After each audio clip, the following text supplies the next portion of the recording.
current is supremely important to us, the musical experience. So if possible, we really encourage you to use good speakers or headphones to experience the class with.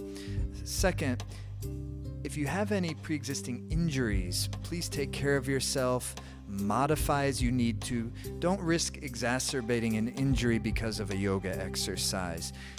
If you have any pre-existing medical conditions and you're not quite sure if this would be good for you, please consult with your primary healthcare practitioner and make sure it's the right thing for you.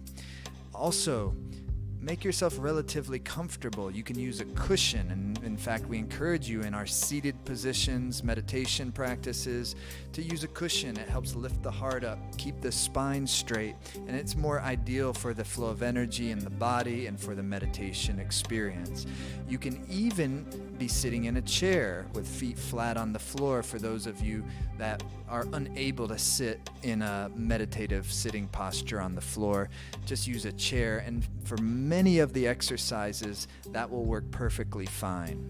And then lastly, if you're having any problems with the video streaming, try refreshing the page, or if you see a gear icon on the video, adjust your resolution. If you're new to this type of thing, just take care of yourself. If there's something that you don't quite understand, I wouldn't worry about it too much.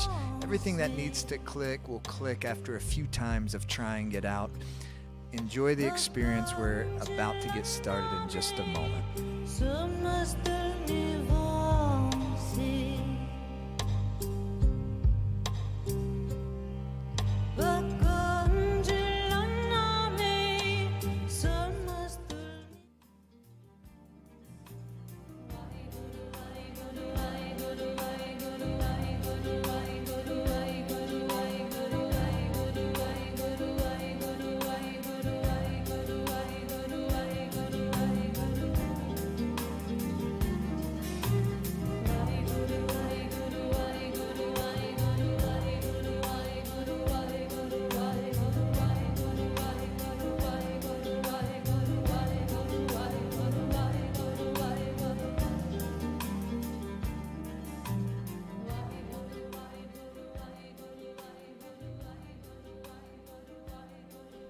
Thanks for being here. As always when we do this, I feel super grateful to be here. I feel very blessed and happy to be with all of you and to be spending time on this day, to be doing this type of work. What a day. We have another eclipse. I think we've had 3 eclipses in just a month's worth of time, and occasionally that happens. Typically it's just a couple of them. Then this time we have 3, and then we have, of course, today being on America's celebration of its so-called Independence Day, and so it's a big day, and obviously, with major things happening on our planet right now, we don't need, that's quite obvious. In a global pandemic, in this, and then now in this great kind of revolutionary moment where we have the opportunity to really and genuinely wrestle with the kind of undercurrent and the shadows, particularly in our country, but also all around the world, of what our civilizations and societies have been built on. And to see if we can actually, build something properly. I think that's what this is about. And see if we can actually use this time and it's going to take a long time, but see if we can, this time and this difficult experience that 2020 is delivering to us, can produce something ultimately of great goodness. I think there's tremendous potential for that. And that's part of really the work that we're doing here today, is making sure that in our lives no matter how difficult our lives become, that we're utilizing the experiences of our life to have a deeper experience of great goodness. That's kind of the radical disposition of a yogi, is not some sort of fluffy idea of positivity, or some sort of idea of positivity that bypasses other people's pains and sufferings. But we sit on, or at least we endeavor to sit on the foundation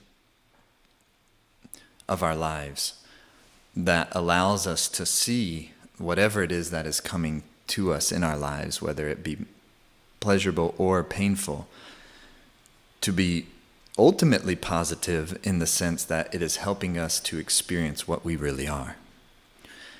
And that's not only a powerful disposition to hold, but it's also a humbling disposition to hold.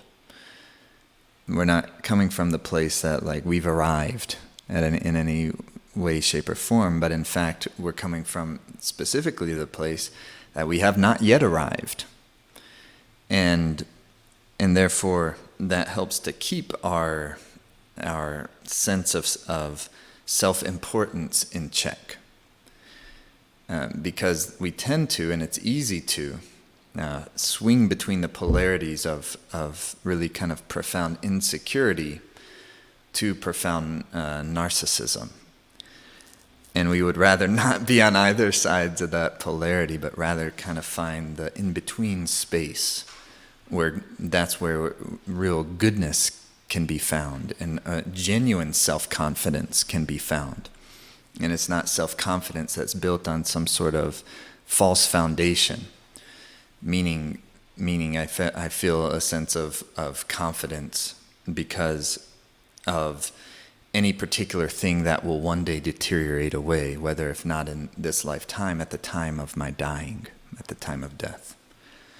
So if my foundation of confidence is built upon, financial stability, then that is a false sense of confidence, of course.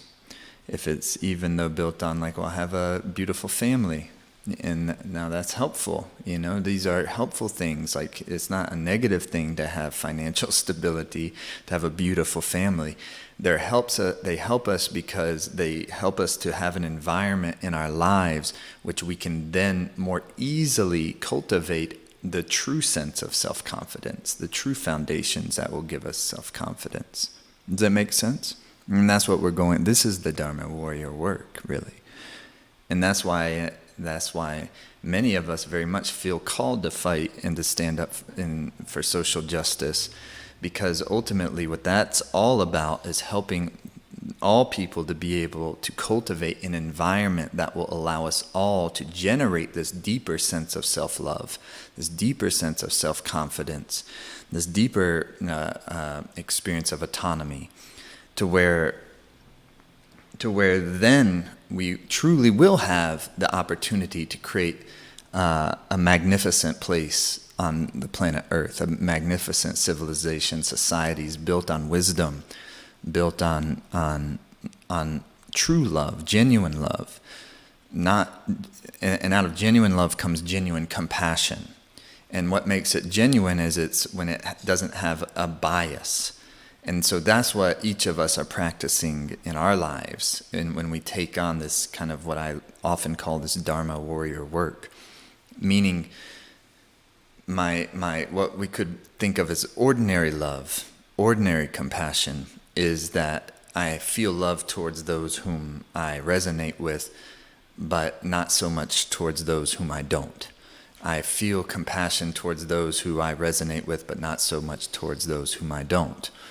So it takes great training and great mindfulness and great practice and great energy and deeper vitality to generate the type of love and the type of compassion and the type of courage that will allow us to experience genuine love and genuine compassion and genuine joy that doesn't stop at a particular boundary based on my own limited perception. because I do have limited perception. That's what I mean when we say we're very conscious that we have not arrived. I'm operating from the position until I'm somehow am some fully realized being, which one day I will be, and just the same as one day you will be. But right now, I realize my perception is quite limited. So I endeavor to take a very humble approach, and then to enjoy the mystery of things. To not be so gripped on things being one way or another that I end up being so uptight. Because my endeavor is to try and to discover for myself, based on my own experience, what is real and what is not real. And what is real is what is never dies, is non-dying by nature. And what is not real is what is finite by nature. It's always changing. It will always continue to change. What is real is what will continue on when I die. What is not real is what will dissipate away. And so that is why when we endeavor to cultivate such really extraordinary and wonderful states of being, where we can feel great love and joy and sweetness and compassion, even when our life is tremendously painful and when our lives are experiencing much difficulty, that we still can continue and will continue to experience the sweetness of life and the joy of life and deep, deep love. Because where those things arise from are not the same space in which pleasure and pains exist. Those infinite energies arise from somewhere much deeper. And so today, and what we're going to be doing in this experience here, is even with just a little bit of time, we can take ourselves out of the kind of mundane, our kind of the mind's mundane activities, and we can transport ourselves into a mystic reality that is actually a more real reality. It's not a less real reality. Sometimes we use the semantics, well, that's not how it works in the real world. But typically what we say, that's how it works in the real world. What we're actually talking about is a deeper level of samsara. And it's really more of the illusory world. But when we can start to then use these wonderful practices, meditations, exercises, to bring the mind and the body into its more blissful space, then that will then begin to overflow into all aspects of our lives. We're not doing it in order to try in some way escape from the difficulties and the pains of our lives, or the difficulties and the pains of others' lives, but rather to be able to learn from them. But even more so, it's not a learning just like in a psychological way or an intellectual way, but a deep experiential learning to where we will eventually start to experience the great difficulties of our lives as tremendous teachers, as tremendous allies. And that's the type of radical positivity I'm talking about. And that's what I mean by endeavoring to live on the foundation where worries and fears cannot survive. It's natural to have worry. It's natural to have fear. That's the air element. That's called wind from the yogic language. Whether they become chronic and whether they gain great energy because the mind is indulging the flow of worry. The question is worry and fears coming and then just kind of going along, just like a big cumulus cloud passing through the sky? And then occasionally, boom, a big thunderstorm with lightning. It sticks around a little longer, it has a greater impact, but nevertheless, still it travels on and it goes. Or at the level of our mind and our perception, are we treating the worries that we have and the fears that we have subconsciously as they are supremely substantive? If I'm living on the foundation, that's why we start with that. If I'm living on the foundation where the things that aren't actually substantive are what gives me my sense of stability and confidence, then when worries and fears come, I'm done. I'm going to be trampled by them. But if I can kind of start to change the foundation in which I'm living upon, then when worries and fears come, I can see them for more what they are.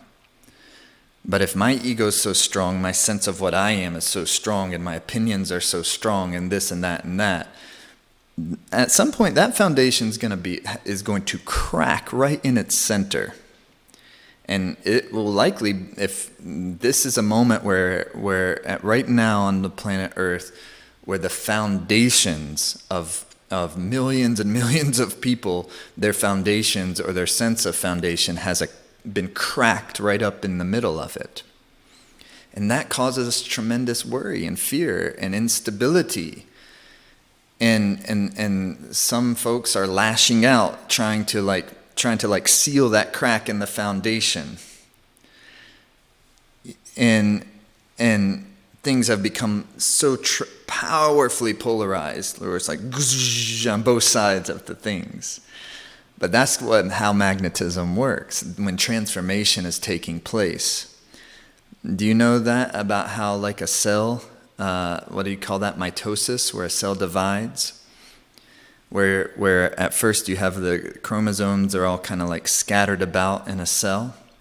But when a cell's about to divide, they all kind of gather around all the spindles gather around the two poles. This is taking you back to like ninth grade, what do we call that, biology class? But it's very profound, actually. So you'll see that all the prana, in other words, all the life force will concentrate around the two poles just before then the cell divides. You see what I mean? And a new cell is born. Same thing is happening, I believe, on the planet right now, but the same thing's happening in each of our individual organisms, which is what we're going to be working on today. At the base of your spine, you have a pole, and at the crown of your head, you have a pole. Your organism, the human organism, is a electromagnetic organism. That's what the mind is. This whole organism is the mind. The body is the mind. The mind's not the brain. You are a biological, psycho-electromagnetic organism. That's what this human vehicle is. But at one point, in some time in the future, we don't know when that is, hopefully in the more distant future, but even in the most distant future of a human life is right around the corner. At some point, we will have to shed this vehicle. Have we taken the time while we're here to get in touch with the part of us that will continue on? Or have we subconsciously gripped so tightly to what seems real but is ultimately illusory that not only will the dying process be very difficult, but the present moment is very difficult. Anytime that pain arises, it's so difficult. Because that moment of death and this moment are always intertwined together. The same conditions that will allow me to die blissfully are the same conditions that will allow me to live blissfully. And living blissfully is not dependent on things going well or things being very difficult and constrained like they are at the moment. So, how do I live blissfully? How do I die blissfully? I'm going to have to generate the conditions that will allow me to live in such a way. And we both generate those conditions through practice, through changing the inner chemistry of the life force environment, prana, and then also through study and through understanding and using the sword of our wisdom and developing and sharpening the sword of our wisdom by using good teachings. I was just reading before here from this great, wonderful book, Heart of Compassion, Dingo Kensei Rinpoche, which is really the foundational. We're about to be opening our Dharma warrior teachings in the next few days, and these teachings on the 37 treatises of the Bodhisattva are really the foundation of that course. But this is from the great Jigme Lingpa. He said, ill treatments by opponents. So ill treatment by those who wish you harm, or you may perceive or perceived as an opponent or an enemy, is a catalyst for your meditation. So already that's a radical approach. It's not that your enemies or people who wish you harm, or even you may wish them harm, they are not obstacles in this mindset, in this perception, in this, which takes a great vitality to hold. They're catalysts for your meditations. This is how you turn your enemies into allies. Insulting reproaches you don't deserve spur your practice onward. This is based on the concept that what do you do when someone repays your kindness you gave them with animosity or with harm? Insulting reproaches you don't deserve spur your practice onward. Those who do you harm are teachers, challenging your attachment and aversion. Challenging your attachment and aversion. How could you ever repay their kindness? And so that's a very realistic way of living.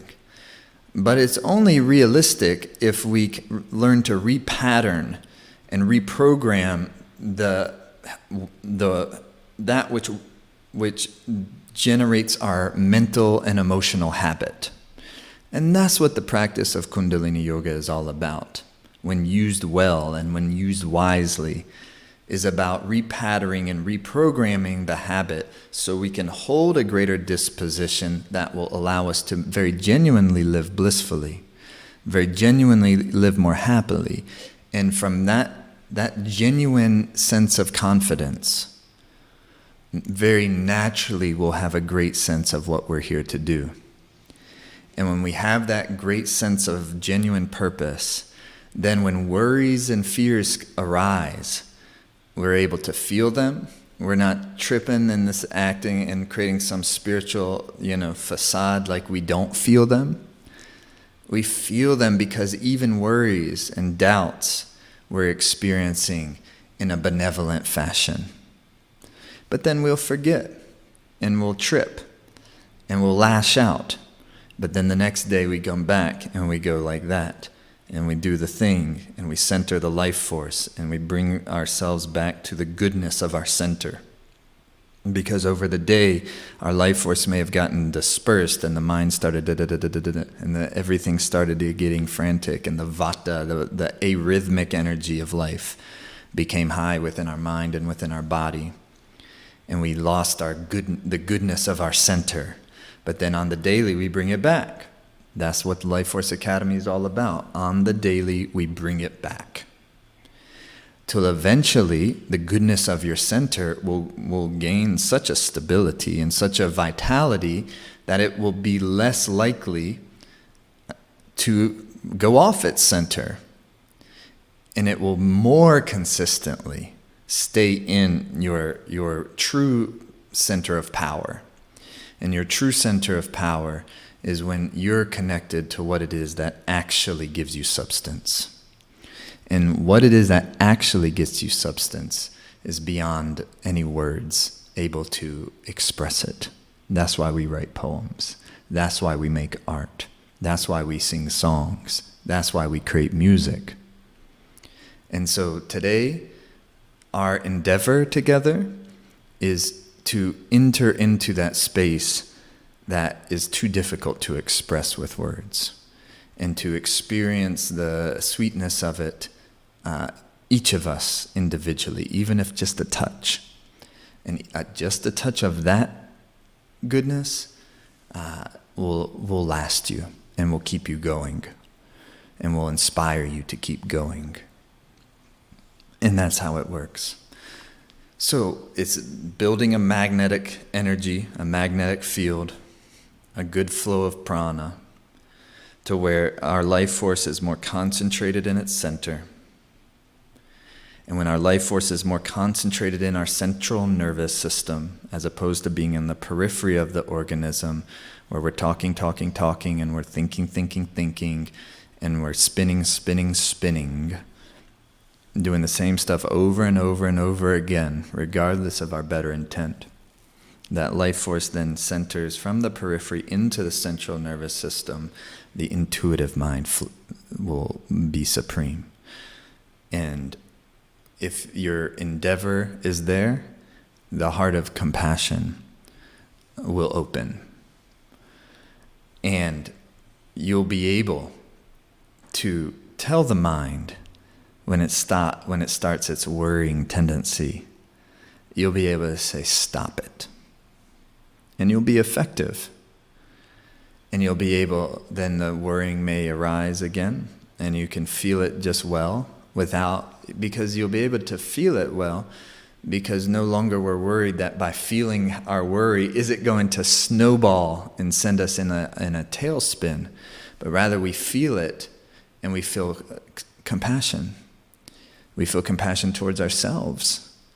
And then by feeling that compassion towards ourselves, we can start to then share compassion and the feelings of compassion when we encounter the suffering of others, regardless if they're the others that we resonate with or the others that we feel in opposition to. But we'll start to see, instead of someone attacking us, we'll start to experience as someone in great pain. And by experience, that's why what we mean by when we say understand through compassion, or you will misunderstand the times. And if we misunderstand the times, we're more likely to be ineffective in utilizing the times to transform our lives and to transform our societies into something that's more healthy than it currently is. That's the great joy of the work. And it's going to take a long time. We may not see that in our lifetimes. But the joy is not in the ending. The joy is in the movement. It's a love movement. The joy is in the moment. The joy is in experiencing your own compassion and then working to stabilize it. So that's what it is. Thanks for everyone who joined the Zoom room. I have you over here, and I can see y'all over there. So thanks so much for being part of that too. It does help us feel like that connectivity of everything together. And thank you all for taking time out of this day, an important day, and spend time with us and let us go into this together. And those of you who are newer to Kundalini Yoga, I know we ran the video that shared some little things, but just again, take care of yourself. Don't ever risk exacerbating an injury for a yoga exercise. Do your best to enjoy. It's not about how perfect you can do it or not. Just do your best. And mostly it's all working with the mind and the heart and utilizing the practices, utilizing the movements, the breath, to shift ourselves into the space that we already know we want to be moving from and experiencing life from. A space of deeper love, a space of deeper wisdom. That's what we want. So all the exercise and the practice is to help encourage that. So don't worry too much about how perfect you're doing, especially for today. Today is about, let's take a journey together. It's an eclipse day, so where the meditation practices on an eclipse day are considered exponentially more powerful. In fact, they would say, if some yogis say that if you chant a mantra on an ordinary day, it's equivalent to chanting that same mantra 1,000 times on an eclipse day. So my experience is that they are wonderful days for practice, and they do help facilitate great practice. What I don't experience them to do is to facilitate, the type of activities we typically do on a holiday. I just don't. And so it encourages going into like kind of a deep spiritual mood. Doesn't mean that people won't do that today and also be able to enjoy it somewhat, but I just think my experience is that it's kind of going upstream. And I remember not too long ago, we were at, what was it, a year and a half ago, we were in Mexico to see the dead. And there was an eclipse night. It was a full moon lunar eclipse so that would have been January of 2019. And yeah, that was the experience. And unfortunately, in that mood of that, music, for me, I can definitely go deeply into that spiritual mood, but it's a different vibe than, many of those other, what that type of an experience might have been on another weekend. And it took over that mood took over, for me, that mood took over the full weekend, the full 3-4 days. Not just on the day, but the whole time. And we've really been in this mood now for definitely a whole month, but really since the beginning of 2020. This whole mood this is what this time is about for me. And while it's very difficult for some of the ordinary activities that we've become used to in our lives and making a lot of that impossible or very difficult, on the other hand, it's exceptional for the deeper transformational work to really find out what has been eclipsing us. What's been eclipsing us individually? What's been eclipsing my blissfulness? In our societies, what's been eclipsing the blissfulness, the true, genuine vitality of the society? And that's what we're getting to really look at closely, is bringing it to the surface. And if you're the type of person that's pushing that stuff away, that's only going to make it just continue the suffering much more deeply for ourselves and others for much longer. So embrace it, and there's bliss there. Push it away, it will just spring back at you with more force. It's simple physics. Okay, so let's tune in. Anything that you're not familiar with, for those of you who are new or newer to this, don't worry too much about it. If you resonate with this experience, then lots of opportunities to learn all the details, to go deep with us. Okay, let's tune in. Bring your hands into prayer pose.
Just set an intention for the practice. What is it that you're really endeavoring to experience in your life right now? And may this be some help in helping to facilitate that. And now please, let's begin. Come onto the hands and knees.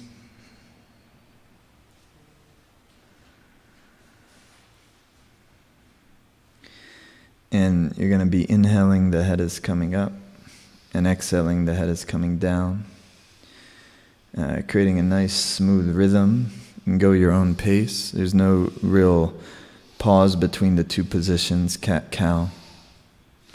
It's more like you're making the spine nice and supple. And you could think of the spine as like your battery system, and the spinal fluid is like your battery fluid for the human vehicle. And close the eyes, and with every breath you're starting to help to draw the life force into the centers of the organism, very peacefully, very beautifully, very simply.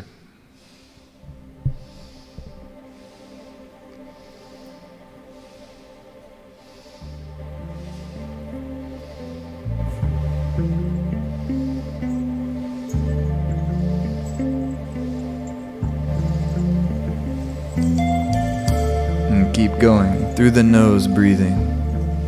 And go your own pace, mind meditative.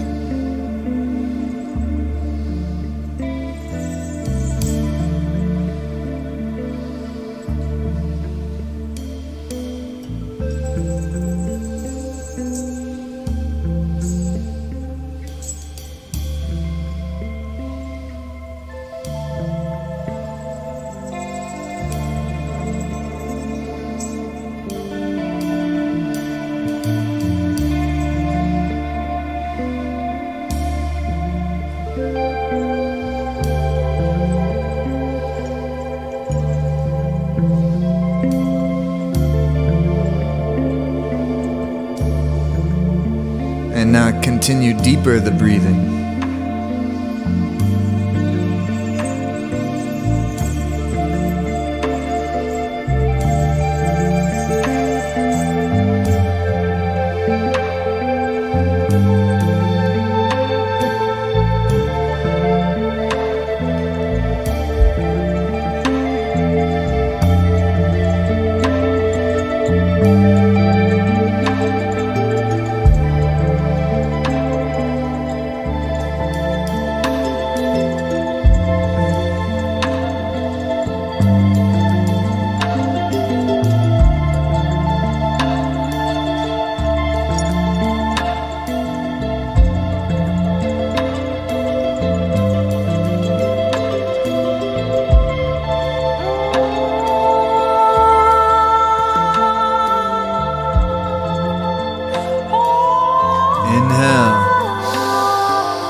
Head is up, third eye gaze.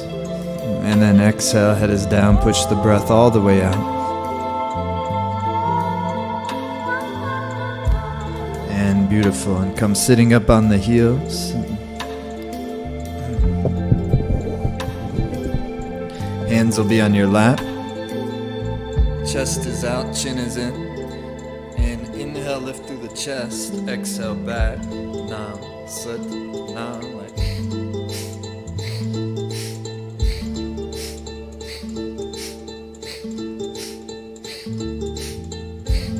The nose, breathe. Meditate the gaze, third eye between the two eyebrows, eyes closed. Set, nam, that rhythm through the nose, breathe.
Beautiful, keep going.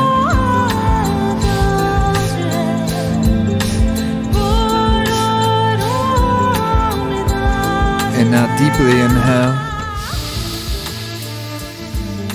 Suspend your breath and then contract up through the pelvic floor, rectum, sex organ up and in.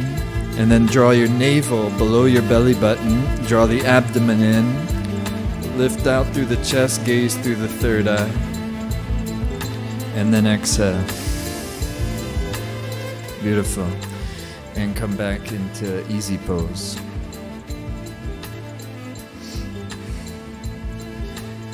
That's the simple technique, is that each of these exercises, or at least many of them, are they're energetic in nature or they're aerobic in nature, and they have a polarizing quality in the sense that it's forward, back, up, down, inhale, exhale, left, right, good, bad, male, female, etc., etc. And then all of a sudden, at the very end of the exercise, you go inhale deep. Then you suspend the breath. That's you're keeping the breath in, but you're relaxing the body and relaxing the torso, the upper body. Shoulders release, chest out. Try it. Inhale deep. Keep the breath in, but relax the shoulders. Now, lift up through your core, your root lock, mulaband, rectum, sex organ. Then the abdomen just under the belly button, you draw it in. And with a relaxed mind, you draw the gaze into the third eye point. Exhale the breath. Inhale deep. Suspend the breath. Lift through that root lock, rectum, sex organ, then navel up and in. Chest wide open, chin slightly tucked, one vertical relationship to gravity. And then where the root of the nose meets the skull bone between the two eyebrows dwells the optic gaze. And you stabilize there. Exhale. Inhale. Suspend the breath. Neutralize, lift the lock. Tuck the chin, open the heart, third eye.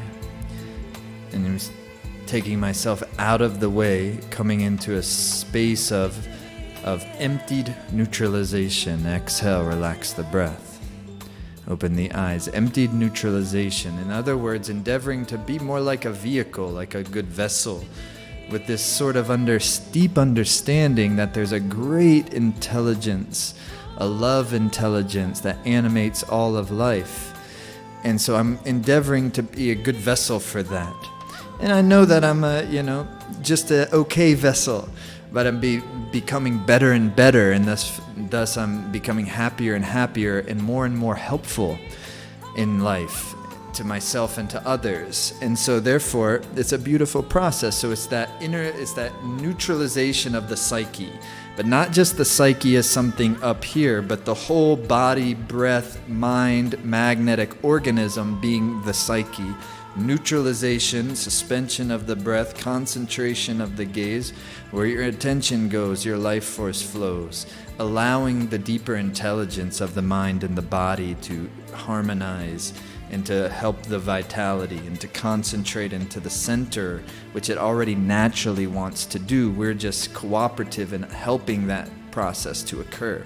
Hands are like here, and fingers in front, and the thumbs are in the back, and chest is wide open. Inhale left, exhale right. Sat, Nam, Sat, Nam.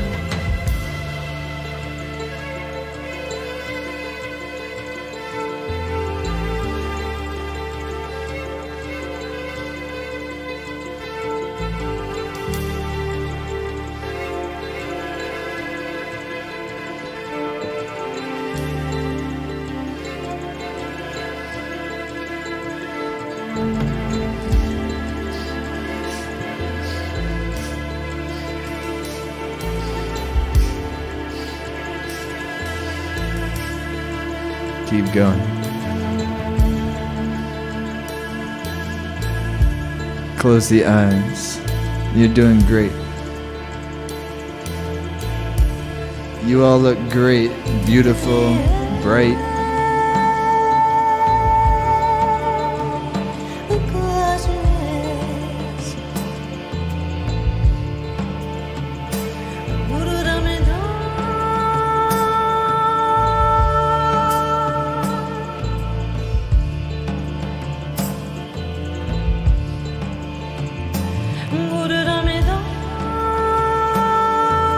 deeper.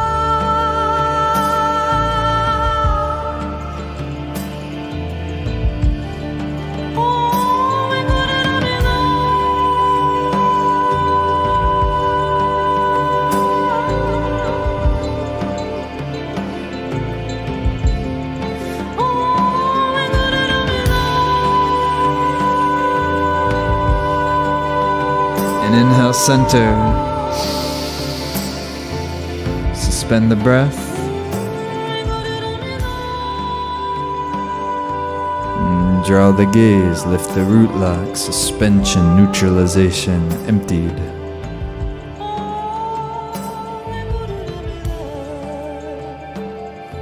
Exhale.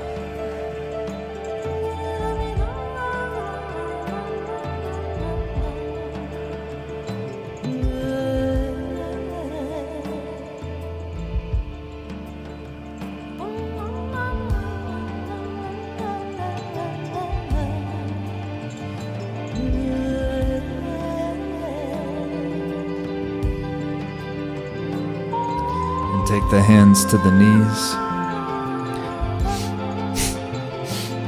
Inhale up, exhale, release, or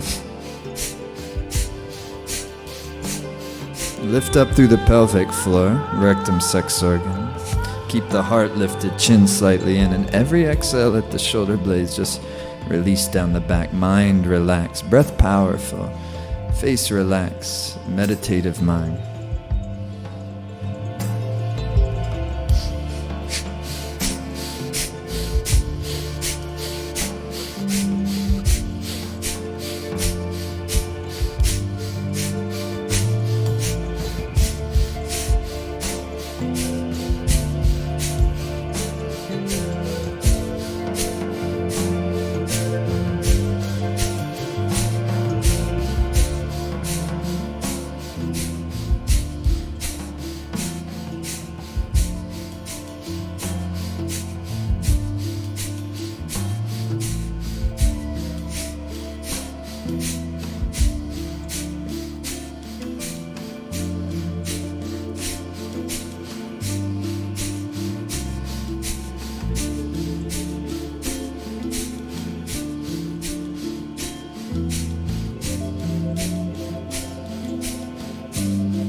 And inhale and squeeze up.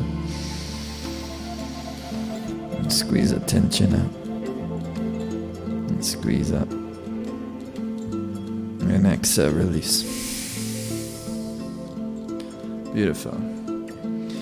All right, good. We're making good progress.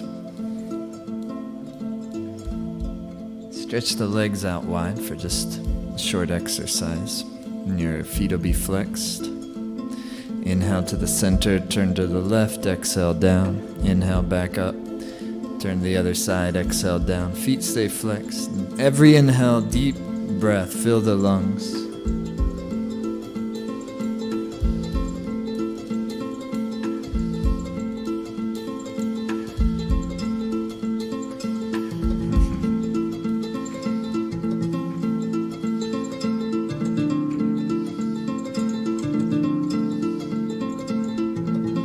Great to see some beautiful children out there today, and sweet families. And give thanks for everyone participating out there. Deeper the breathing now, please. And inhale, center. And exhale, shake the legs out, and then come standing. And you're gonna have your hands like this. Gyan Mudra, eyes are open. Pick a single point, chest forward, chin slightly in. Very meditative gaze. Pick a single point, it doesn't matter what it is. Anything, a point on the floor, a point on the wall. And see if you can test your concentration. See if for the whole exercise you can maintain your concentration on that single point. And you're going to inhale up, exhale down, like Inhale, arms up, knee up. Exhale, arms up, knee up. Knee down. You get it. Inhale up, just like Leah's doing. And powerful breath, like a yogi's march, knees up to hip level.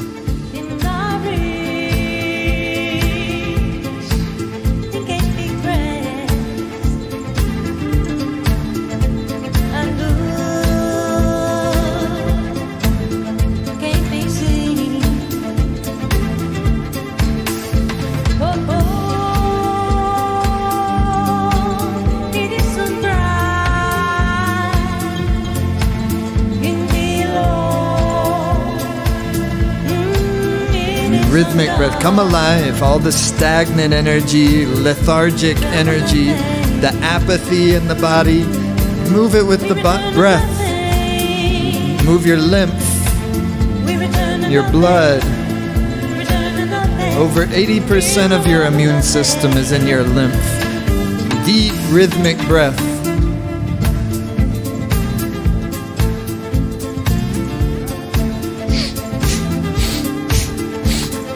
Sit, no, sit, no, sit, no.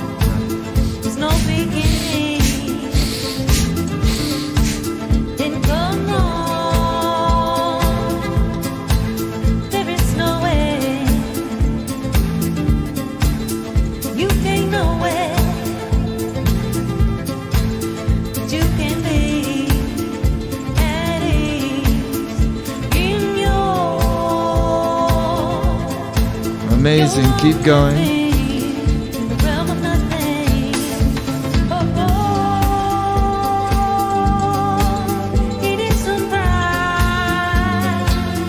Incredible, keep going.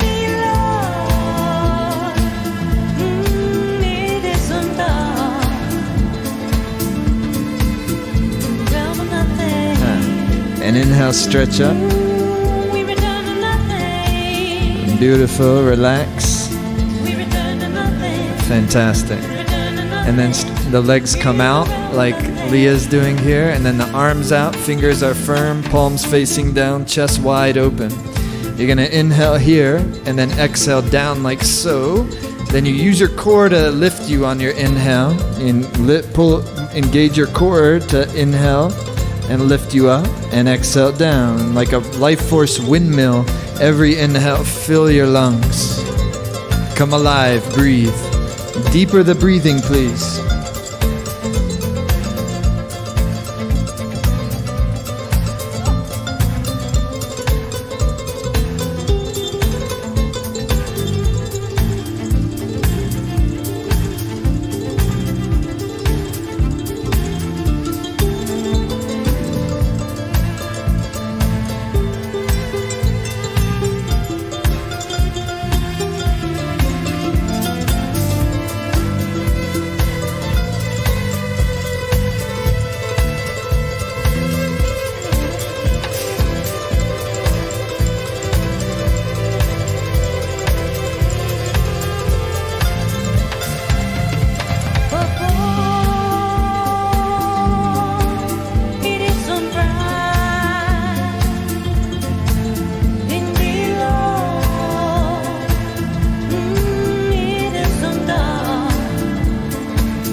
And inhale up. Good. Legs are strong, fingers are firm. And relax. Exhale. Beautiful. Very nice, and come sitting.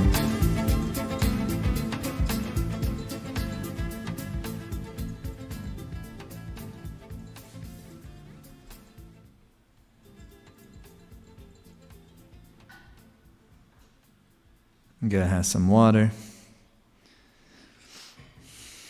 Great.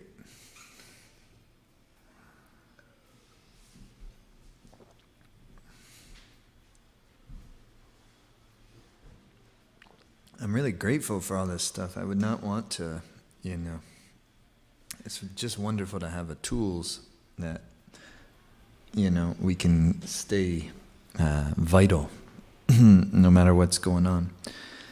Because ultimately our vitality is where our vitality comes from. Not just vitality that you get from eating like healthy food or taking good herbs, but the real vitality comes from experiential connectivity to that which animates all things. And so to have a tool that can bring us into that place where everything helps us to recalibrate. It helps our organs to recalibrate. It helps the mind to relax. It helps the body to relax. And it gives us, from that relaxed meditative space, experiential sense of purpose. And that's not always something that we can easily articulate or articulate at all. Where worries dissipate. And there we find ourselves courageous. I don't think people actually lack courage so much. I think people lack sense of purpose and therefore lack courage. As Dr. King said, if you had not found yet something to die for, you are not yet fit to live. Strong words. And so, if that's where we find, I find that statement to be very, very quite true. But it's not you're not fit to live, as you're not like worthy of living. It's that yet I'm not yet experiencing the true value of my life yet, the preciousness of a human life. So that constantly and as a practice, consistently meditating on the very fact that I'm in this body very temporarily. And it's just a wink. Like you wake up from a dream. So, if I can feel the urgency of that, it becomes a type of relaxed urgency. That paradox. And then because when your life force is being well concentrated, and now the energy is starting to gather more beautifully around your two poles, top of your head, tip of the spine. All of a sudden, the magnetism becomes strong, and eventually, even we will experience a type of mitosis, a type of thing where now there's a paradigm leap of awareness to where what real reality will be something that we can completely dwell in. Until that day, we continue to taste its nectar little by little through meditation practices, through art, through the good works that we do in the world. But when that's at the center of us, that deeper longing, that deeper devotional energy, we'll be successful in what we do. Especially when it's not being directed in narcissistic and dogmatic fashions that put us in some sort of superior position to any other. That's the way that it then spoils. So when it's truly out of, that's why those attitudes of making sure that my love and my compassion is boundless in nature, and not biased, and that being actually the pathway to my own blissfulness, is of central importance to everything we're doing. That's dharmic warriorship. Okay, so you're going to take in your hands Jnana Mudra. It's a 3-part kind of breath of fire experience. And as we mentioned earlier, if ladies, you happen to be pregnant, or if you're on your moon period, then when we're doing breath of fire, just simply, you're doing long, deep breathing through the nose.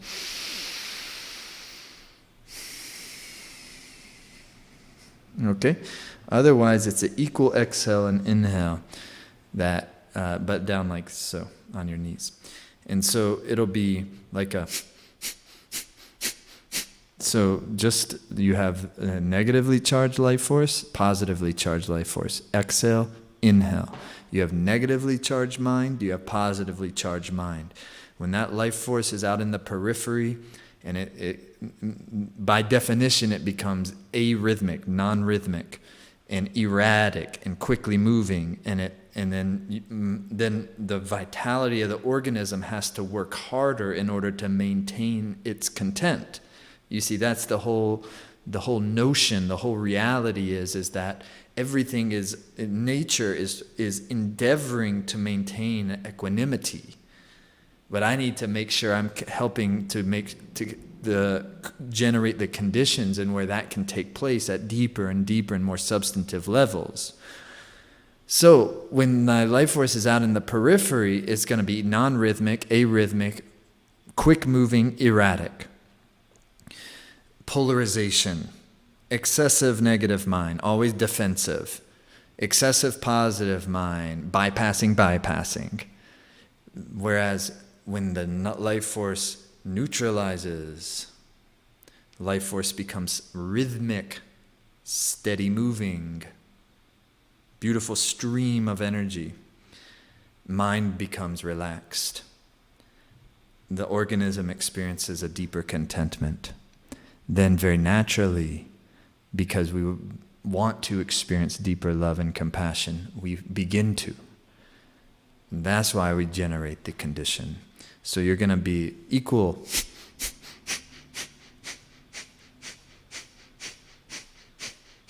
Like that, okay? So, through the nose. So here we go. Gyan Mudra, index finger to thumb. Both hands. That's the wisdom seal. Chest is up. Chin is in. Shoulder blades release. And inhale. There we go.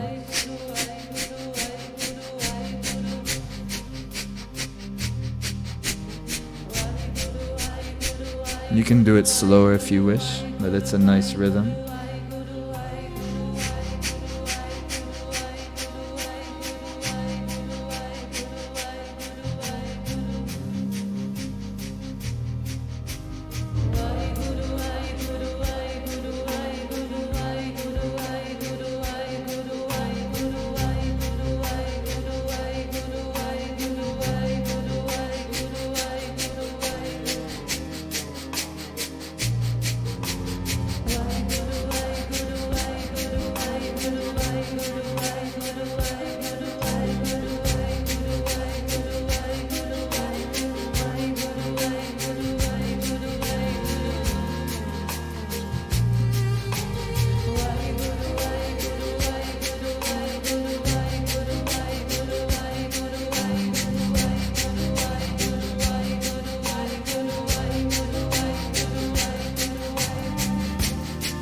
Inhale.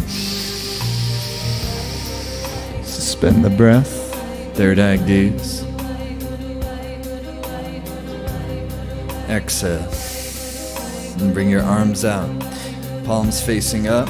Fingers are firm. Chest lifted. Shoulder blades release. Inhale. And begin again.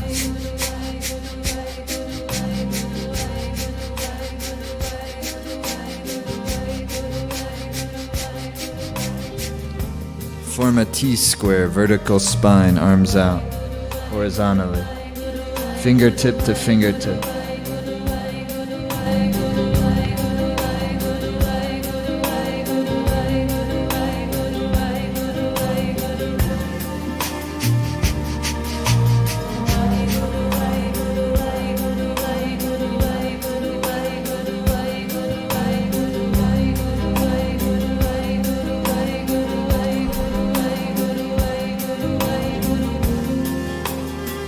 Third eye gaze, and where the root of your nose meets your skull bone.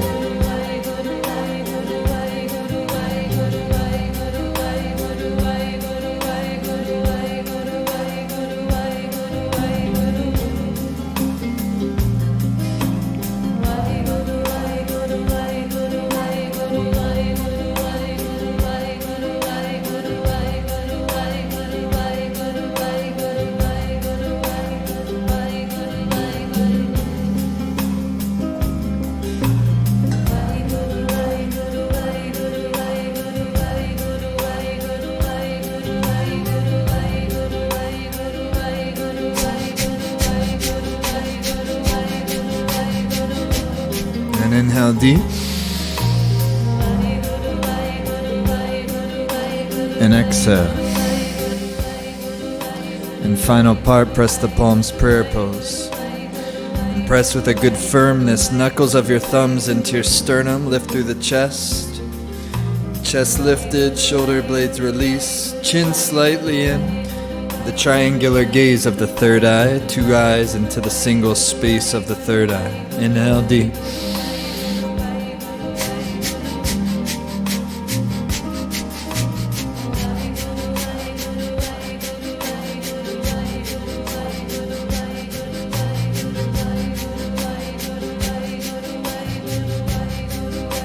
If you're newer to the breath and find it more difficult, you can do it much slower, or you can even shift to a long, deep breath through the nose by keeping the posture into the prayer pose and the third eye gaze.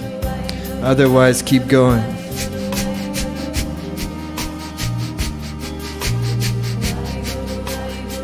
Relaxed mind.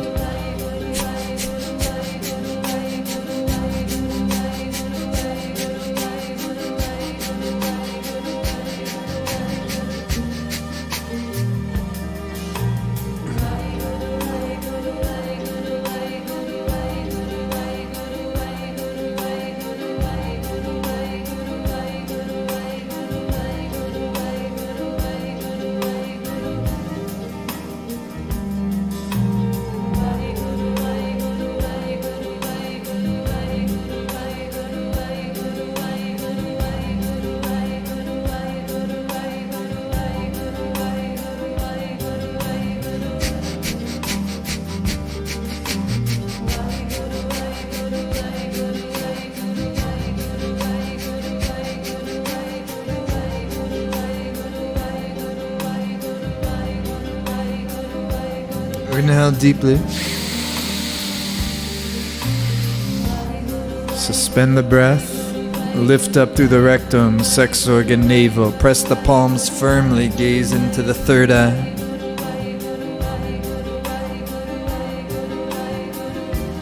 And through the nose, exhale. Hold the posture. And through the nose, deepest inhale. Suspend the breath.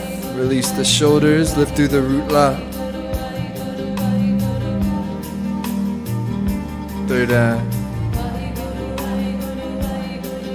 Exhale. Deeper inhale. Suspend, lift through the root lock. Press the palms. Press the palms with a great force. Exhale, relax.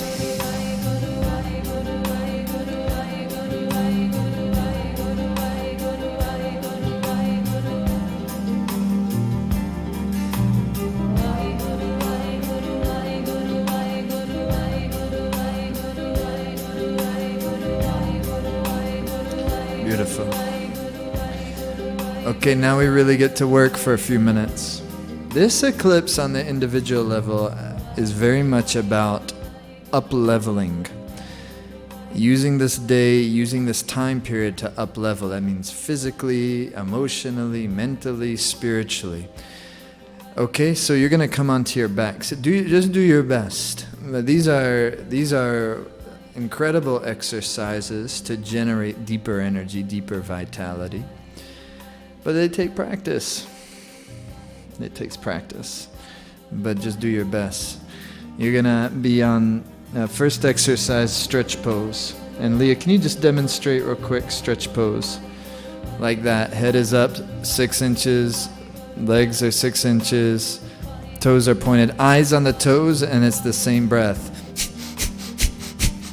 Okay, beautiful. And if it strains your low back, make your hands into fists and put them underneath your butt and come into the posture that way. So everybody just try it for a moment. Moving the navel, which is the abdomen underneath your belly button, not the belly button. All good, relax.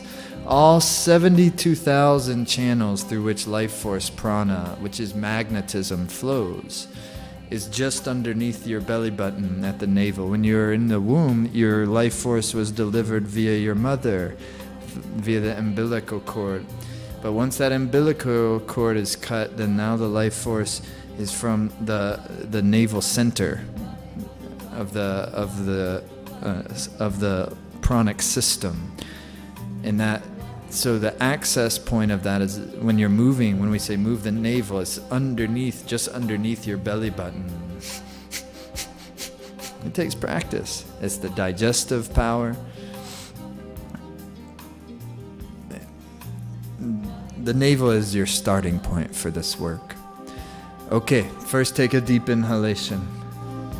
And here we go, and fully exhale. And take one more deep inhalation. Fully exhale. Come into the posture.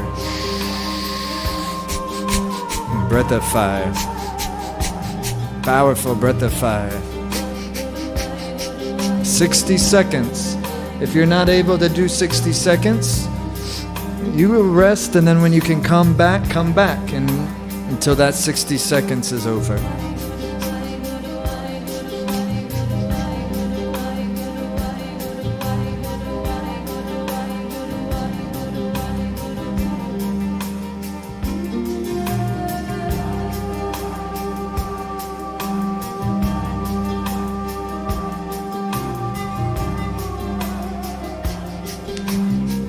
Lift up through the pelvic floor as you continue, and then move your navel with the breath.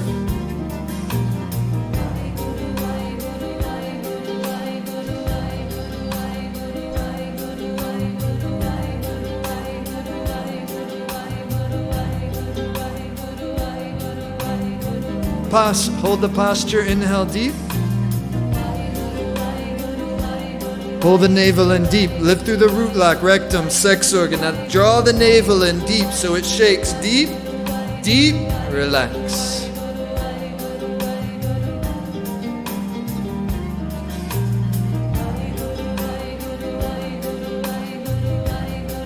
Really relax for a moment.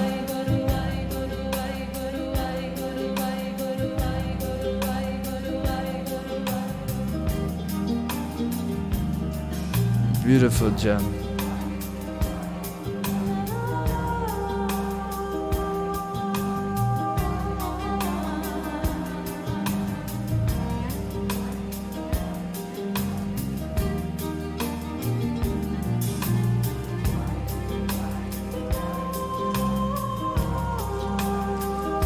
Good. Hug the knees to the chest and rock and roll a few times. To come lying on your front side.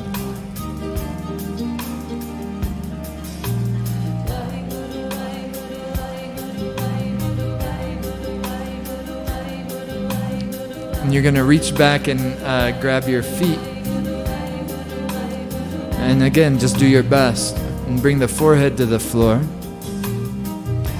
And first, before anything else, you're going to engage your core. And then you're going to use your legs to help lift the torso off the floor into the bow pose. And you inhale deep, and you lift your forehead and torso off the floor into the bow pose. Inhale deep. And from here, breath of fire.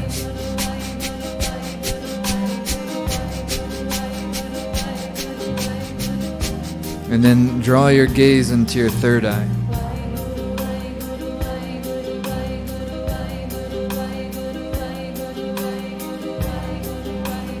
And inhale. And very slowly relax down. That was just a little warm-up test run. So now we're going to do it again in just a moment. And now that we kind of have a sense of, how we can do it, how we can get our bodies into it, and each of our bodies are different. And you just do it in a way that's going to work for you today. And modify however you need to.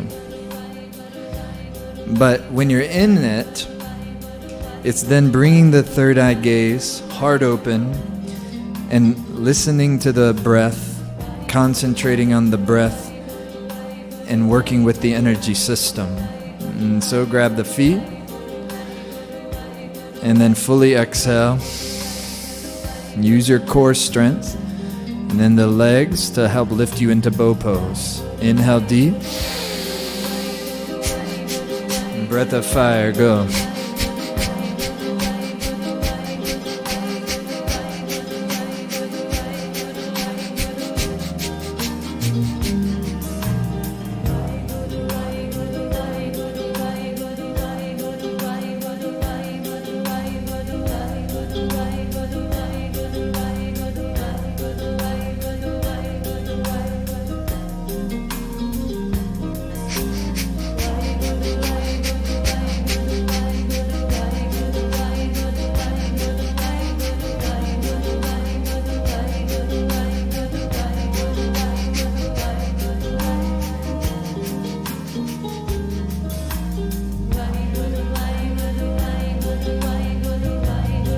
And inhale deep. Extend. And slowly relax down. And relax all the way down.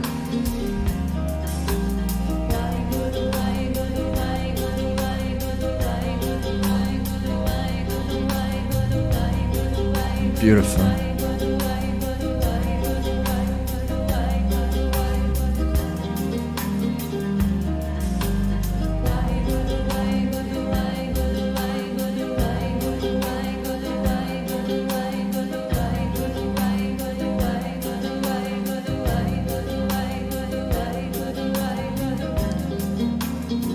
And push back into an extended child's pose.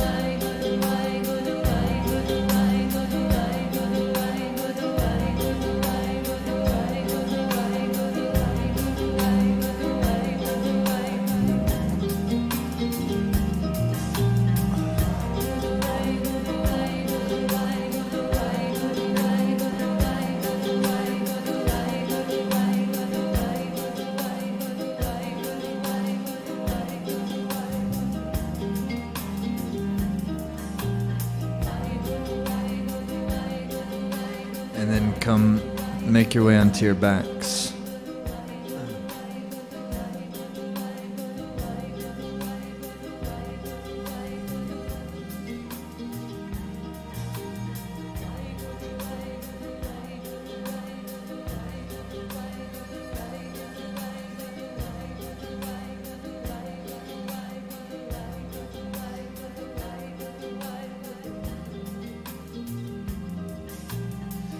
And then you're going to come into like a bridge pose. Bring your feet to the floor. And palms flat by the side, palms facing down. Now, well, show the modification, right? So this is what I want most people to do. And so then you'll press the feet into the earth and lift the pelvis off the floor into this bridge pose. Like that. And it'll be a breath of fire. That's perfect. Now, if you practice like a upward bow wheel pose, that's a back bend, then you can do that in this exercise as well. But if otherwise, do the bridge. So yeah, Leah, either way you want to demonstrate. So, yep. So that's the full expression of the posture, and it'll be a breath of fire.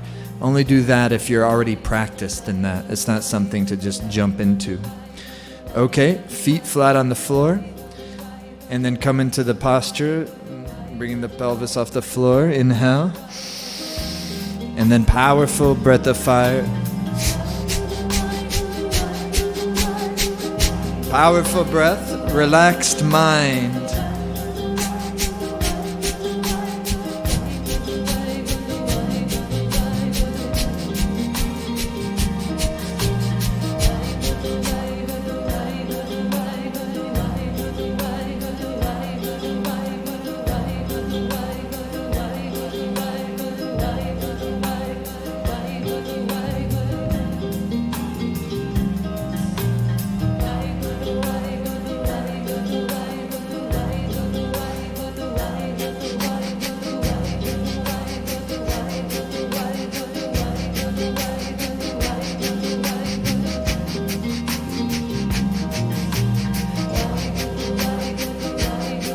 Fifteen seconds.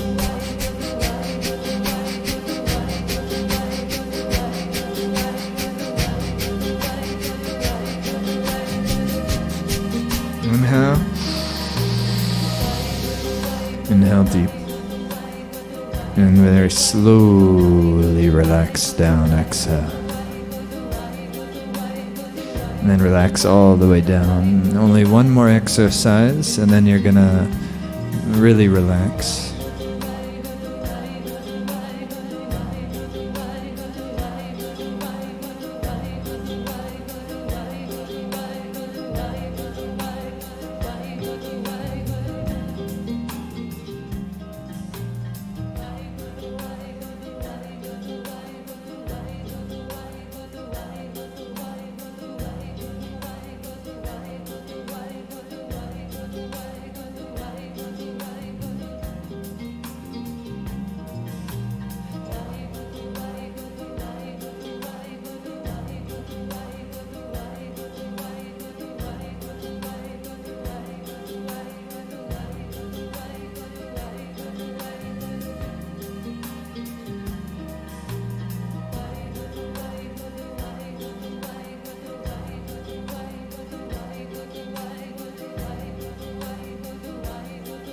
Beautiful. Last exercise is this fish pose.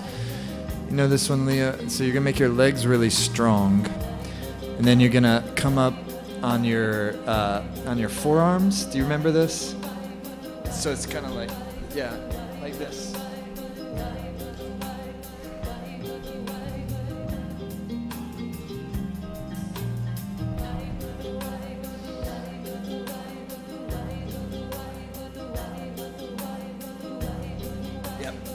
And so some people would come with, and maybe you can, but come with their top of their head all the way to the earth. I can't do that, nor do I risk trying it. Don't just try to do that. It's not that important.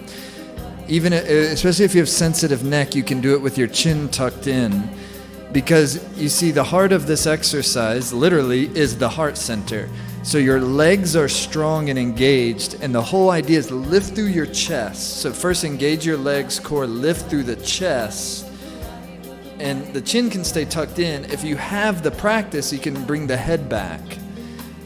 But otherwise, you can keep the chin in. Like, it's beautiful posture. And so the whole movement, and then you inhale, and the navel is breath of fire. And so the prana is going from your navel, lower triangle, into the heart center. And so everyone can come into that posture.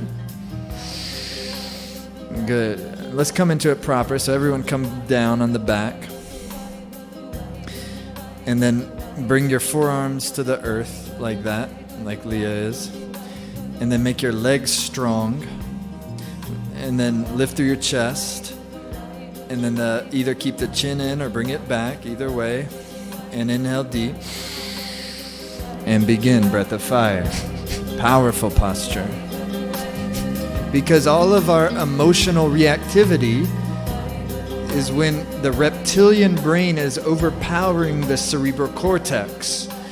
Another way of understanding that is when your lower triangle, rectum, sex organ, navel, the realm of your subconscious, the realm of old habits and patterns are overpowering your better intent. And so that lower triangle below your diaphragm is the realm of your subconscious. And so you're bringing your life force where it tends to be overly constricted in the lower triangle and lifting it into the heart where you can be more others-centric, where your concern for the well-being of others becomes as important as your well-being of yourself. And not just others as in your family and friends, but others, all beings, all feeling beings, animal beings, plant beings, beings.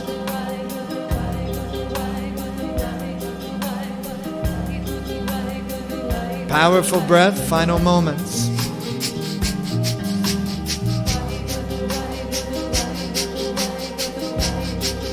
Up level, let's go. Meditative mind, rhythmic breath, breath of fire.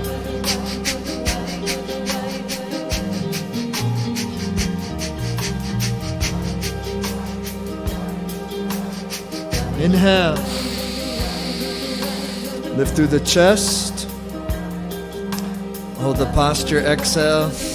Press your hands and forearms into the earth, lift your head up, and then slowly relax down onto your backs. And relax into Shavasana, relaxation on your back, corpse pose. And fully relax. Let your arms out some, let your legs out some. Relax your jaw, relax your tongue. Relax.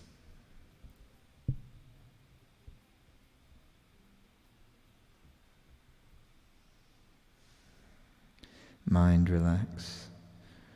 Feel like the whole magnetism of the earth, the earth's magnetic field, just kind of melt into it. Experience that Mother Earth magnetic energy, Gaia, to be a benevolent, nurturing, is endeavoring to be nurtured by life if we could simply just get out of our way, if we can simply calm the emotion and bring the mind into relaxed meditative awareness, we'll be taken care of properly. Relax.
Move your fingers, toes.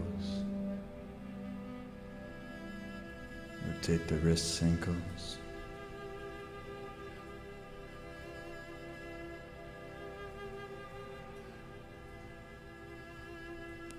Rub the palms, rub the soles of the feet, make some friction, make some heat.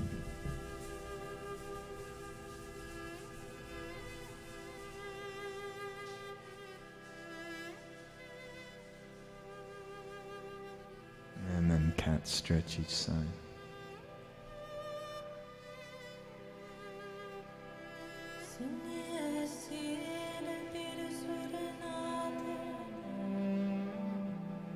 And hug the knees to the chest.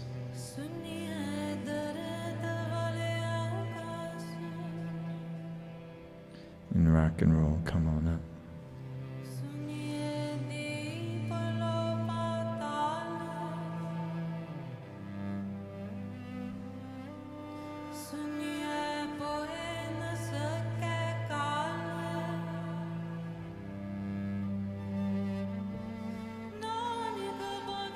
So first, we endeavor to discover what is a foundation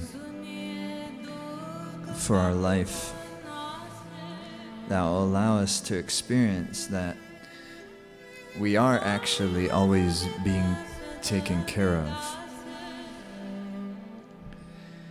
But then we have to generate, or we endeavor to generate, the vitality and the experience that would solidify that foundation for us. Otherwise, it's just a philosophy. It's just an idea.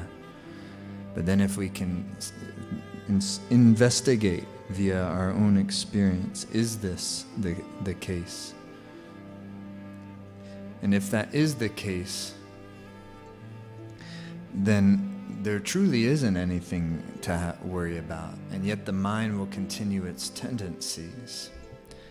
So step 3, if the first step is to discover that reality as a foundation, and step 2 is to generate the caliber and the energy and the field of awareness that will allow me to experience that reality, and thus solidifying it as a foundation for my life to move from.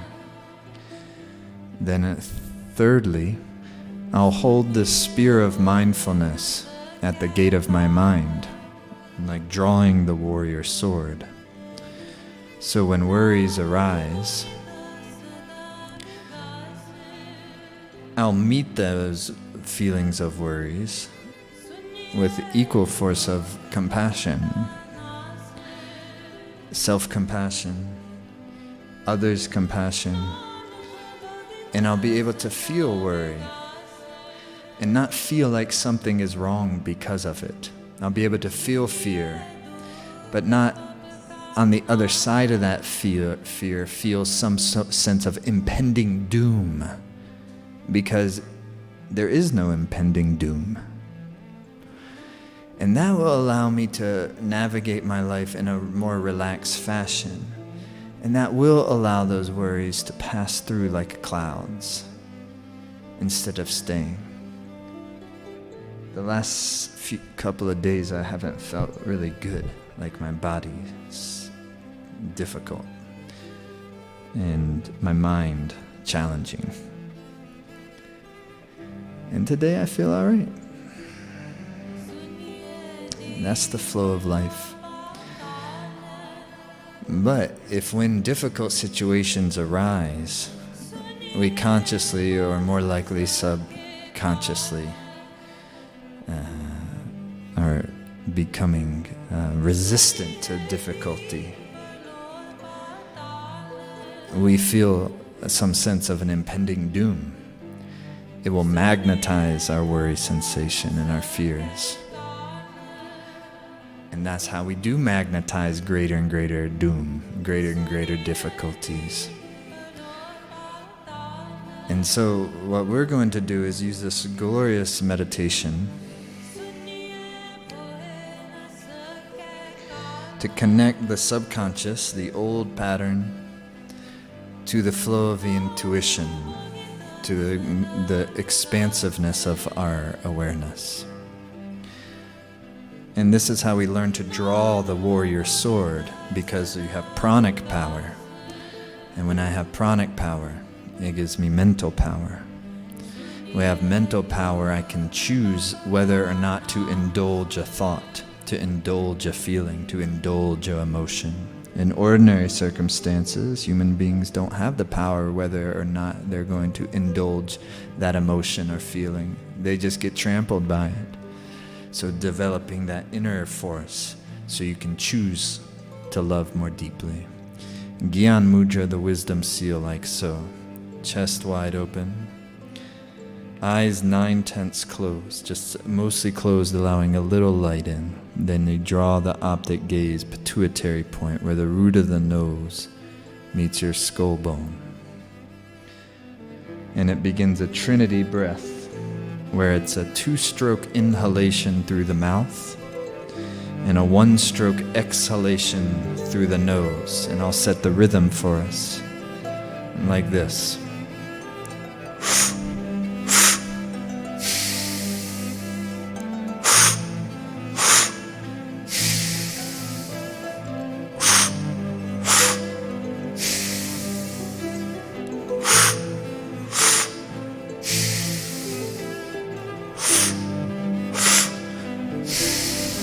Keep going. 2-stroke through the mouth in, 1 stroke through the nose out. Keep going. Puckered mouth. Deep listening. Those who spiritually lead. Keep going. Angels, masters, deeply listen. Sunya Siddha Peter Sudanat. The Siddhas, the knots. The earth and what holds the earth. And what surrounds the earth. Intercoordinate by deep listening. The continents, other realms, lower worlds work together through deep listening. Deeply listening, Sunya. Death cannot touch you. Nanak. Those who surrender themselves in love to the divine, to the supreme reality, continuously blossom and bloom. Deeply listening, our sorrows and errors depart.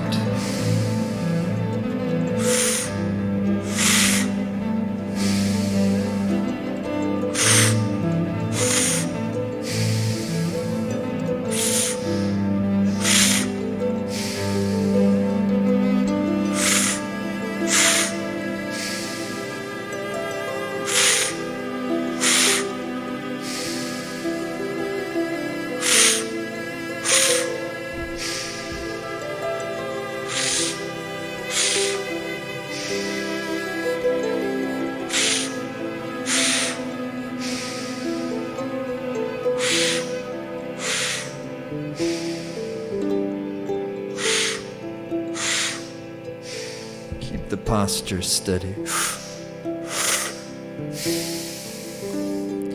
Wahi Guru.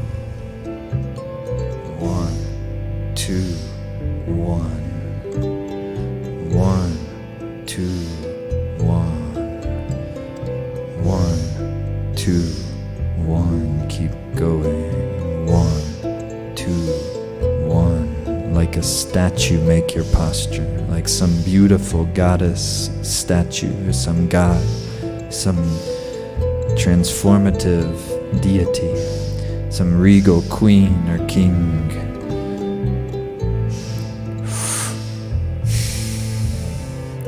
One, two, one.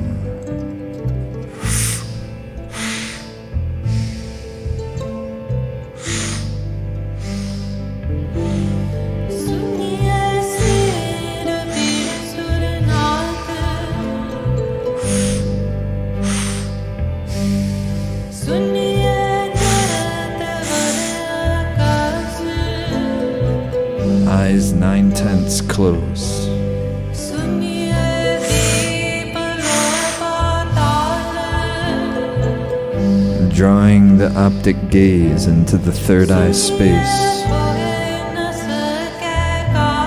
where the root of your nose meets your skull bone.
Keep your concentration.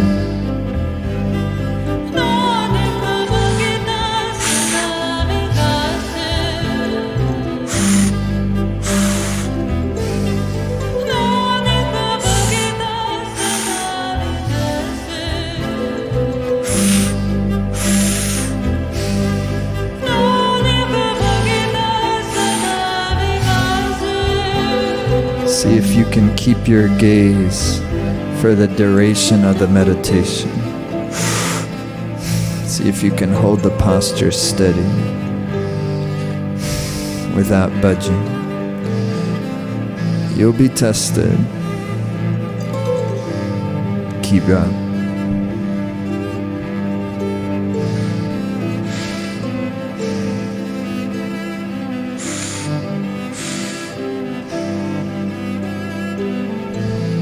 The three fingers firm, the wisdom seal connected,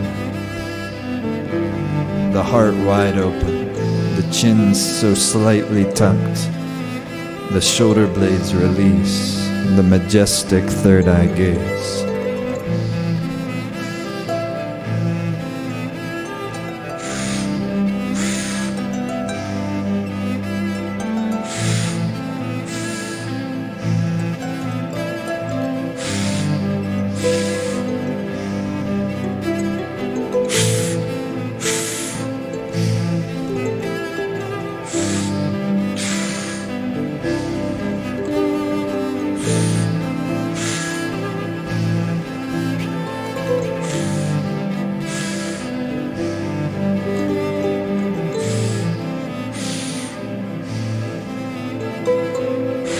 Deeply listening,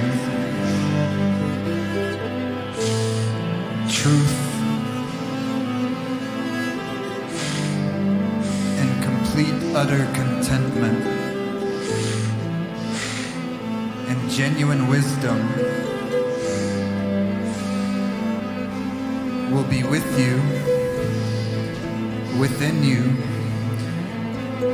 wherever you are.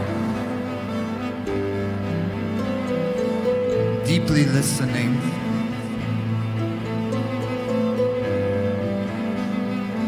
the purity of bathing in sacred waters will cleanse you.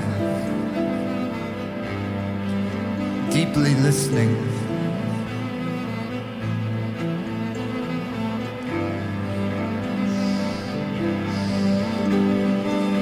the same honor comes as if you had continually studied and studied. Deeply listening,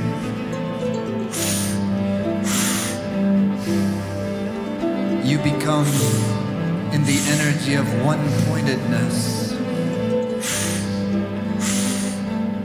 flowing with the continuous flow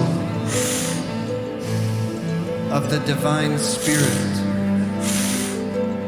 in meditative delight. Nanak, those who surrender themselves in love continuously blossom and bloom, deeply listening. Sorrows and errors depart.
Stay with it. Just a couple minutes. Try to resist the urge to fidget, to move. See if you can relax into it.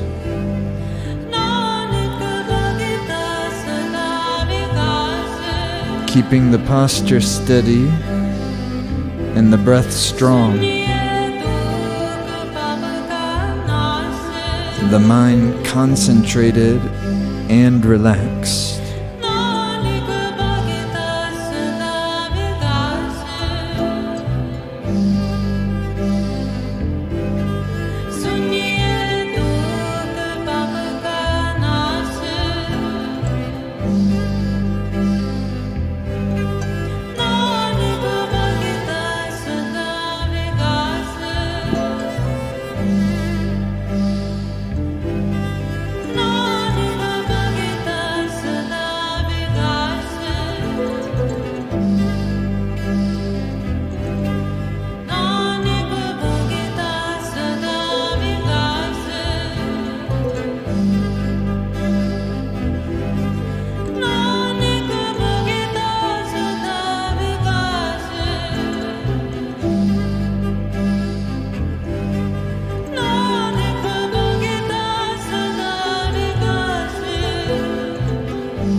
Press the palms into a prayer pose firmly.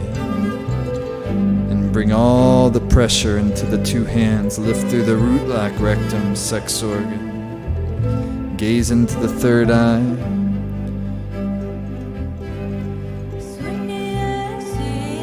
Hold the position and through the nose, exhale. Deep inhale. Lift through the root lock. Squeeze the spine. Third eye. Press the palms with such force that they shake. Press. Press. Exhale. Inhale. Stretch through the fingertips, release the shoulders, root lock, stretch the hands up to the sky. Inhale some more. Stretch, fingers tight. Touch the sky, release the shoulder blades, stretch up. Stretch. Stretch. Exhale.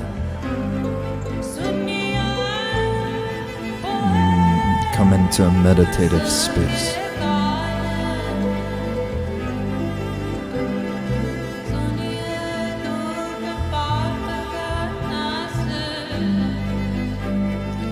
Just sit in the stillness and emptiness. Let the body breathe naturally. Let the organism respirate naturally. Like an emptied vessel.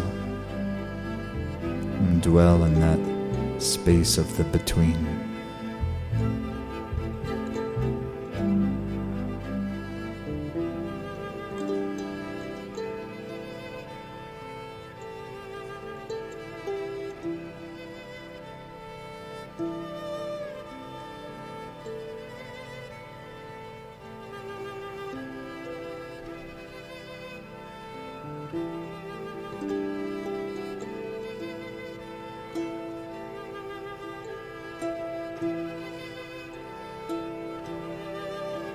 Deeply listening,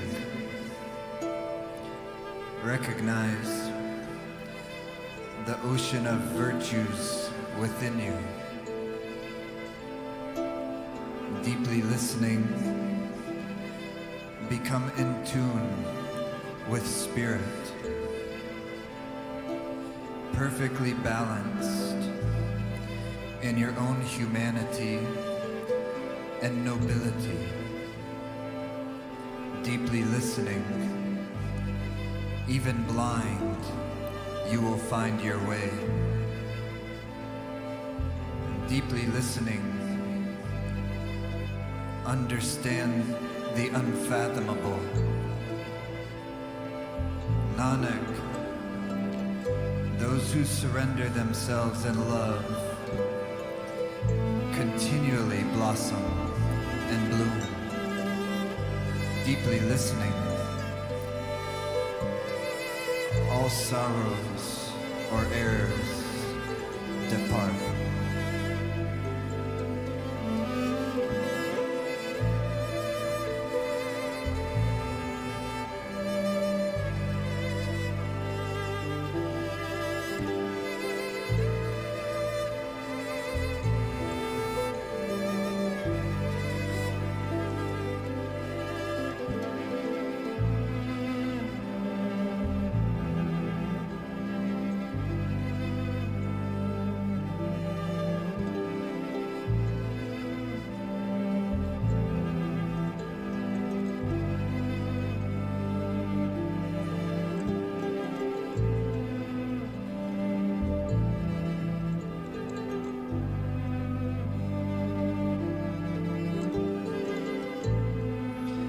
Bring your hands to prayer pose.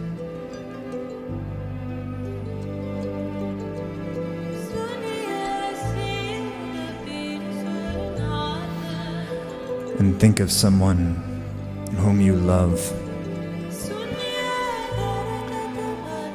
without any limitation, like your mother or a child or a beloved friend, or even a beloved animal friend.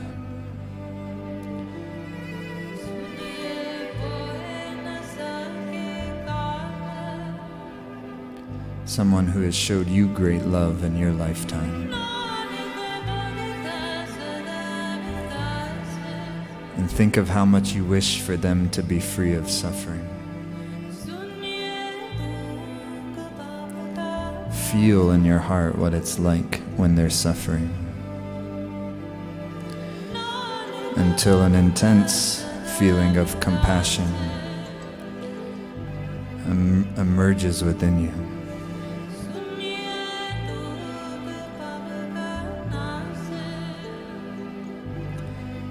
And when you feel an intense feeling of compassion, immediately transfer that feeling to all beings everywhere, regardless of those you know, those you don't know, those you like, those you don't like, without regard to our limited perception of our relationships.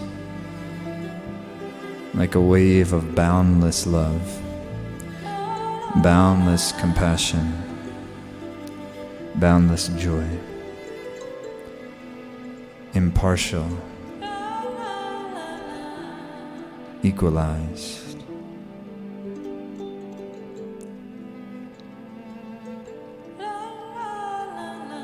Love means wishing for the happiness of others, like a mother cherishing her child. Compassion is a most powerful state of mind, an inability to tolerate the fact that others suffer. And knowing beings in all the realms of suffering are entrapped by sorrow and the cause of sorrow. Seeing this brings tears to one's eyes. Joy is to delight in others' pleasures and successes. It is to cultivate the genuine wish that all may have happiness. It is a joy one feels when they achieve it for themselves, and the wish that no one should ever be deprived of it. Equanimity, impartiality, is freedom from both attachment and hostility. When all factions are seen as equalized, when enemy and friend are neither, when enemy, friend, and neither are all treated with an even-handed kindness.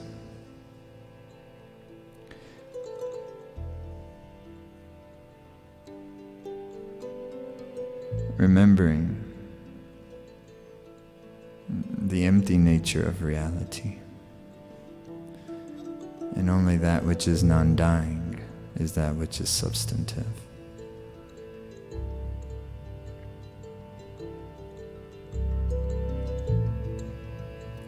And inhale deeply. Suspend the breath, neutralize. Imagine your heart like a brilliant ball of light emanating rays of compassion, kindness, love, and joy in all directions. And exhale as the suffering of all others dissipates into an emptied space with the feeling of bliss. Inhale deep. Suspend, press the palms. Imagine the heart like a brilliant ball of light emanating a field of love, joy, and compassion, impartial in all directions. And exhale as the suffering of all beings dissipates into emptiness, leaving only a feeling of bliss. Inhale. Suspend the breath again. Exhale. And now inhale, please. And arms up, fingers stretch wide, and then shake, shake, shake, shake vigorously. Shake vigorously. And exhale, keep shaking. And inhale. And shake vigorously. And keep shaking. Stabilize your jewelry. And relax. And good job. And have some water. Good job, everybody. So that's the type of work, It doesn't take much to run prana through a person's body or even to kind of stabilize that prana, relatively speaking, and to bring ourselves into a more type of a boundless attitude where we ourselves are not so polarized, and thus we ourselves are more happy, more blissful in a sustainable way, not some sort of fluffy kind of idea of bliss or some type of spirituality that bypasses the suffering of others. That's why I love this, what I was just reading from the Tibetan master Jigme Lingpa, when he says, compassion is a powerful state of mind, an inability to tolerate the fact that others suffer. An inability to tolerate. Isn't that an interesting way of saying it? In other words, I'm non-willing to turn away from the suffering of others. In fact, I'm going to turn towards the suffering of others, and I don't see the suffering of others as some sort of obstacle to my own bliss, but in fact, it's my experiencing of the suffering of others that is fundamental to my own bliss and fundamental to their bliss. Because I'm having the genuine experience of an interdependence. How about that for today? Interdependence Day, where I recognize that my happiness is innately intertwined with the happiness of others. Now that is true even on a level of a society and of a city, of a nation, of a globe made up of nations. But it's also in what we have great kind of access to in this space, within this context, it's my relationship to others. It's my disposition in relationship to others. And no longer am I finding others as being a drain on my energy, but actually all the difficulties and challenges that come in my direction can be very much assets and allies if I have the good vitality and the practice and the wisdom in order to make them so and to utilize them, because they're going to be utilized. And the question is the difficulties in my life going to be utilized in a way that's going to cause me greater sorrow, greater worry, greater fear, greater depression, greater anxiety, greater anger? Or are the experiences in my life going to be able to cause me greater love, greater compassion? What feels better? What feels better to you, when you feel compassionate towards others or when you feel spite towards others? Compassion is not pity. Pity is called the near enemy of compassion. The near enemy means it's that which looks like the virtue, it looks like the quality I'm endeavoring to create from the outside or from some superficial level, but it's not it at all, and in fact it's considered the near enemy. And so our real enemies are really our own negative emotions that continue to cause us suffering. And so the dharmic warriorship is how we harness those emotions, and when we're feeling fear, we learn how to turn fear into our ally by turning death also, and the idea and the fact and the awareness of the fact that each of us is going to die at some point, that not be some terrible thing that causes us to tremble, but rather some type of panacea of a medicine. That's what our two Dharmic Warrior courses are all about, which I consider to be our two most important bodies of teachings. Dharmic Warrior, Joy of the Infinite. Whereas Dharmic Warrior is about exchanging oneself and others, about how to develop those really four boundless attitudes of impartial love, impartial compassion, impartial joy. how we're utilizing the energy of our lives to generate this, what we can think of as an extraordinary experience of love and compassion, as opposed to the ordinary experience, or what His Holiness the Dalai Lama, by the way, happy birthday to His Holiness the Dalai Lama. He turns 85 tomorrow on Sunday, and taking this moment to wish him many, many more years. It's what a blessing it is to have him on our planet, and how much we've all, even known and unknown, benefited from his presence in our lives. Happy birthday to His Holiness 14th Dalai Lama. So how we, I don't even remember what I was talking about, but it was something about compassion and the dharmic warriorship. But how do we, what His Holiness the Dalai Lama calls biological compassion, meaning you have compassion towards, your family, your friends, and da-da. But so where they talk about these great masters and great Buddha-like beings, in the same way a mother feels compassion towards her child, that a great yogi can feel towards even someone who may wish them harm. And so, to the extent that if you have two people coming at you, one adorning you with flowers and praise, and the other wishing to harm you and criticizing you, you would not feel one iota of extra attraction towards the one adorning you and praising you, and not one extra iota of repulsion or hostility towards the one who is wishing you harm and criticizing you and maybe demonizing you, or what do they call that? Disparaging you and defaming you. There's a lot of that going on right now because everyone's so polarized with each other right now.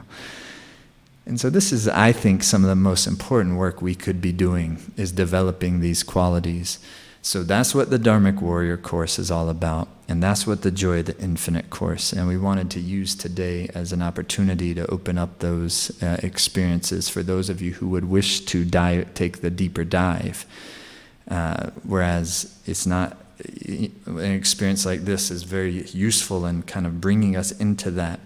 But in order to stabilize this stuff and to really continue to nurture it and grow it, it takes good consistency, and not just with doing a practice, but also getting inside of the teachings, so that we have the kind of disposition, the philosophical, psychological, and compassionate disposition, that when we are doing practices that is moving the energy in these powerful ways in which we do, that then it's being utilized for the right purposes. And the right purposes meaning it's not over time becoming like a type of spiritual narcissism or spiritual egotism, which is very, very common, or spiritual bypassing, where you kind of go off into this other area of you're utilizing the practices, you feel fine, but it's in a certain type of ignorance of other people's suffering, and then there becomes like a schism, and it not only are we shortchanging ourselves, but we risk potentially harming others, which is the whole reason why we're doing the work in the first place, to no longer harm ourselves, to no longer harm others. That is the deeper way of ahimsa. So when these practices start to get used, but it's still just predominantly me-oriented, then we run that risk of it.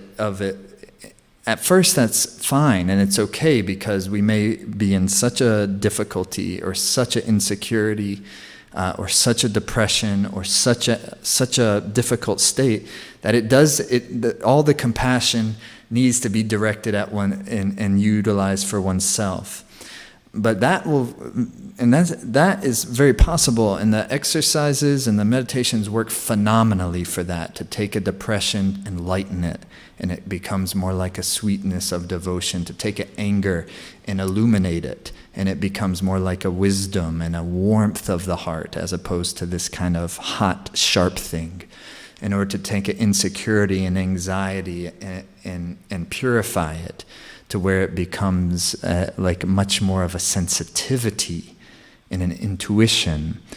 So it's a great practice of alchemy in terms of transforming lower energies into higher energies. But that will quickly plateau. And so if we want that energy to become far more expansive and far more blissful and far more sustainable, it becomes the practice of the four boundless attitudes: boundless love, boundless joy, boundless compassion, and boundless equanimity, boundless impartiality. That's Dharmic warrior. Joy of the infinite is about cutting through the worries, cutting through by getting essentially into the death practices and integrating meditation on death practices into your daily life so that we can get the fear out from its roots and get the worry out from its roots, the deep fear of termination, of dying and going through the dying process. So those two courses together, which we call the double warrior experience, are now open, or you can do one or the other. Everyone who is part of this webcast experience, it's all on the webcast pages. The Dharmic warrior, if you only were going to choose one, that would be the first one I would choose. If you wanted to get them both, you can get them both. They're all greatly discounted for this time. And we want to invite you to take one or both of them, and whatever seems to resonate with you. All the details are there. It just takes a moment to register, and then you have them. And even if ideally you could start right away while the momentum is here. But when you get any of our courses, you have lifetime access to them. So you can access them anytime. You can use them over and over again. They're not courses like, all right, I took them once, got that. They're practices and teachings that we revisit again and again and again, myself included, going deeper and deeper each time. So we wanted to invite you to be a part of those, and really grateful that you all attended today. In just a moment, I'm going to jump on the Zoom room and say hi to everyone who's over there. I would love to hang out for a few minutes before we sign off and do whatever we're all doing for our day. But before I do that, let's seal our practice here together and bring the hands back into the prayer pose.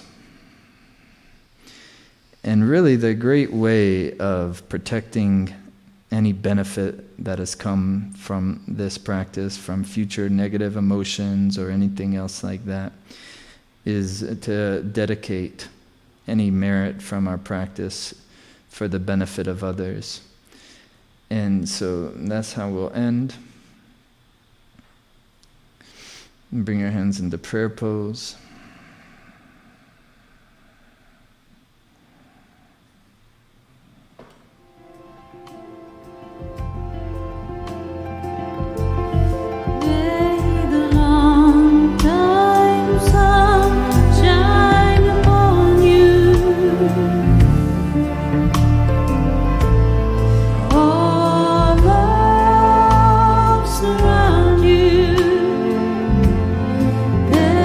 The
So, no, thanks so much, everybody. Thanks for being a part of it today.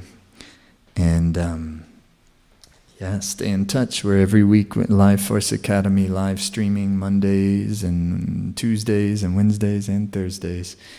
And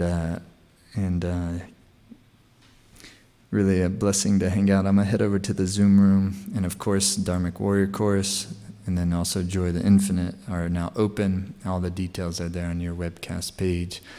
Lots of love, everyone. Sadnam.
All of my heart is with you. How can I go somewhere else in this life when all of my thoughts are with you?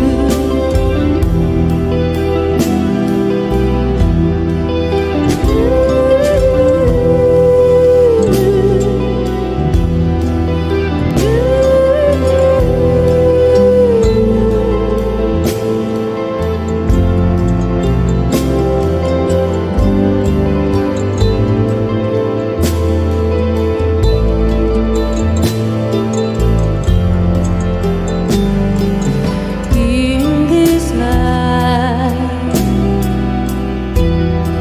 I've had many chances,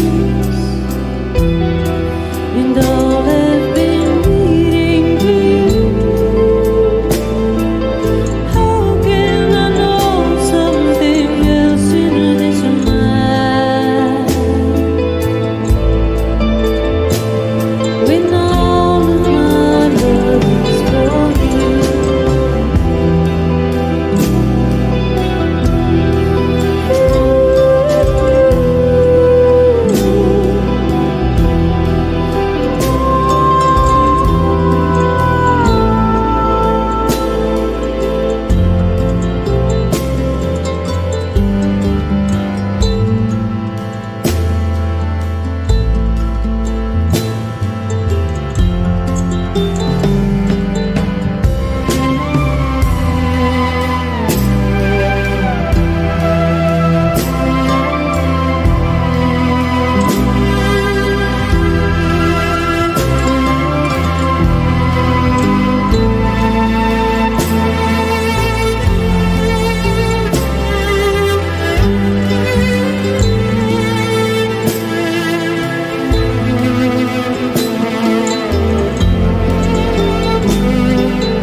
In this life, I had many chances, and all have been leading to you. How can I know something else in this mind when all of my love is for you?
Hey Satnam friends. With each one of these modules, there's two parts to it, two primary parts.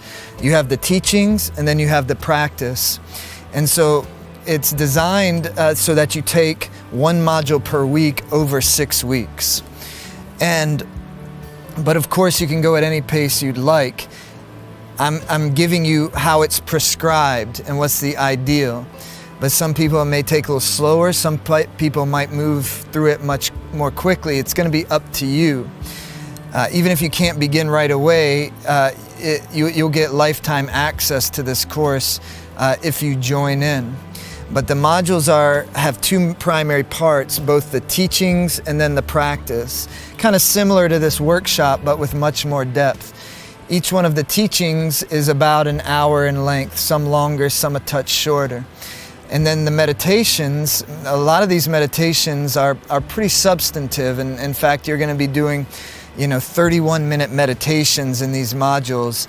And they use really, really powerful kriyas that it's like they can't not work. You'll see when you do these, if you do them and if you sit down and if you carve out, say 2 hours per week, to take this course, which is not a lot to ask, especially for what it's going to give you in return. Trust me, if you carve out 2 hours per week over 6 weeks of time, it's so transformative. It has a lot of strength and it's such a beautiful experience. I'm so excited to hear people's feedback and experiences from this course, because I've already mentioned before, I think very much is out of, I've created many courses at this point, and all the trainings inside the Life Force Academy.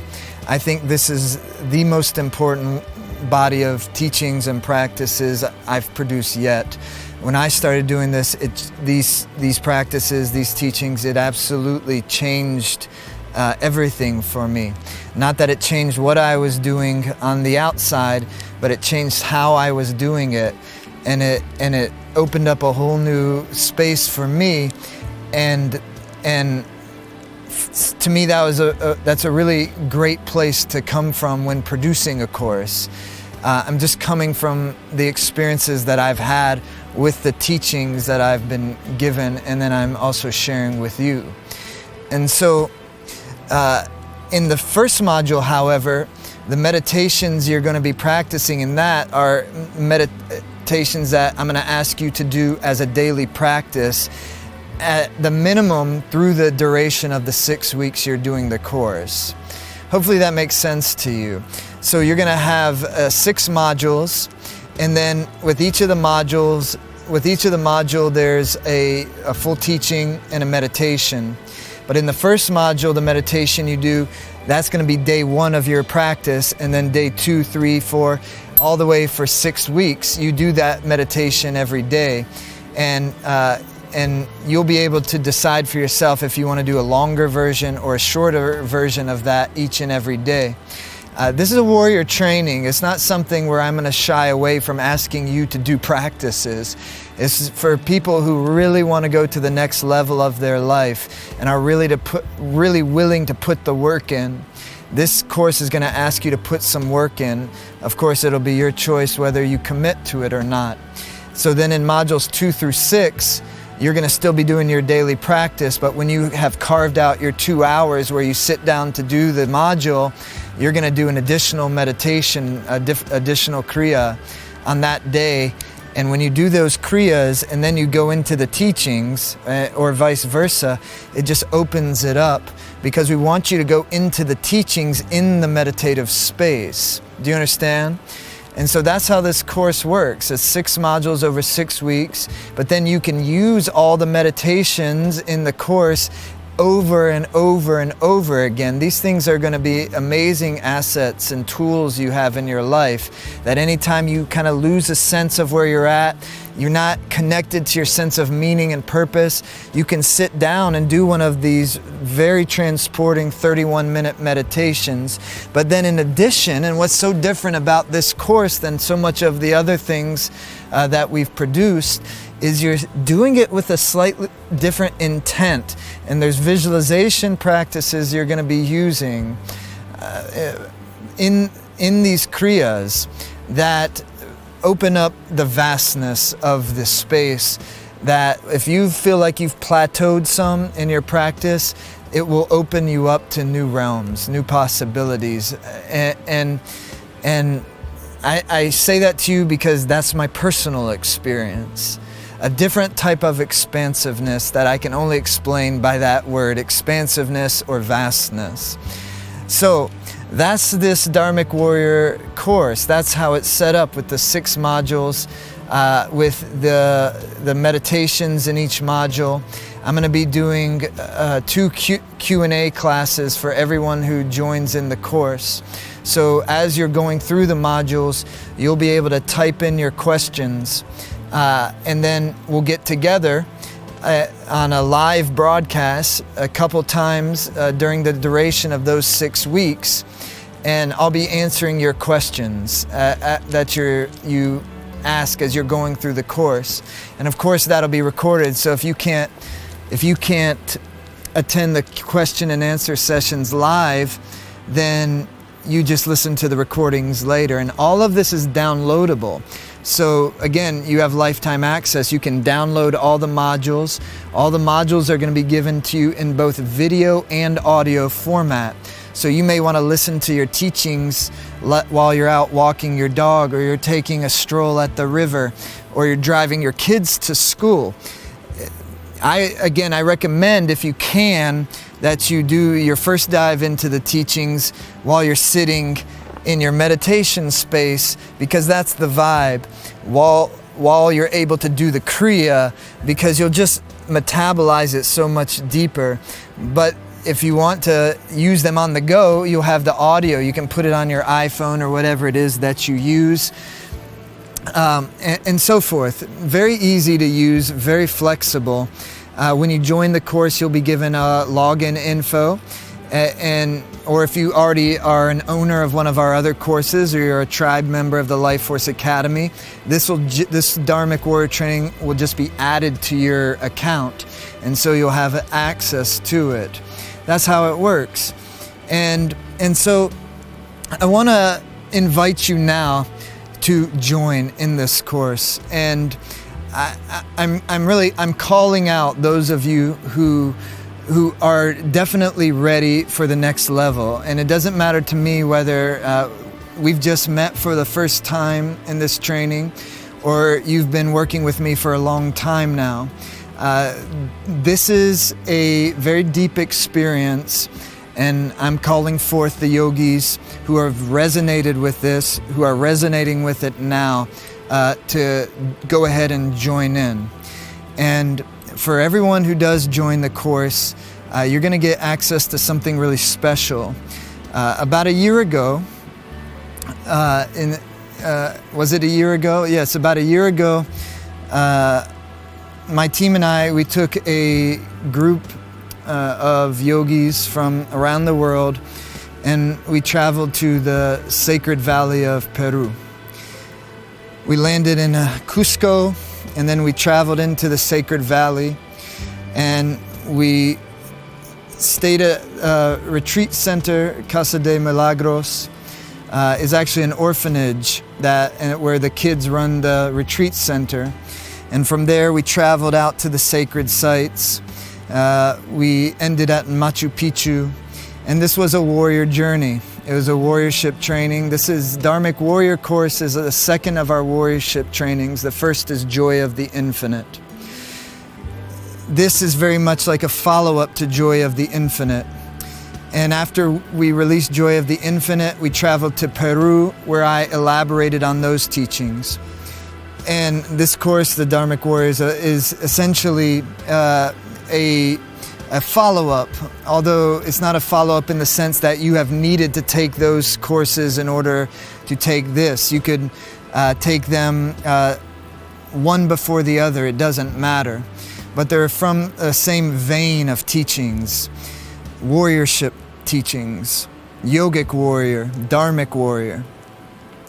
So in Peru, I gave an elaboration, and so each morning at the retreat center and in the afternoons, we did the yogic practices, and I gave the teachings there in the Sacred Valley.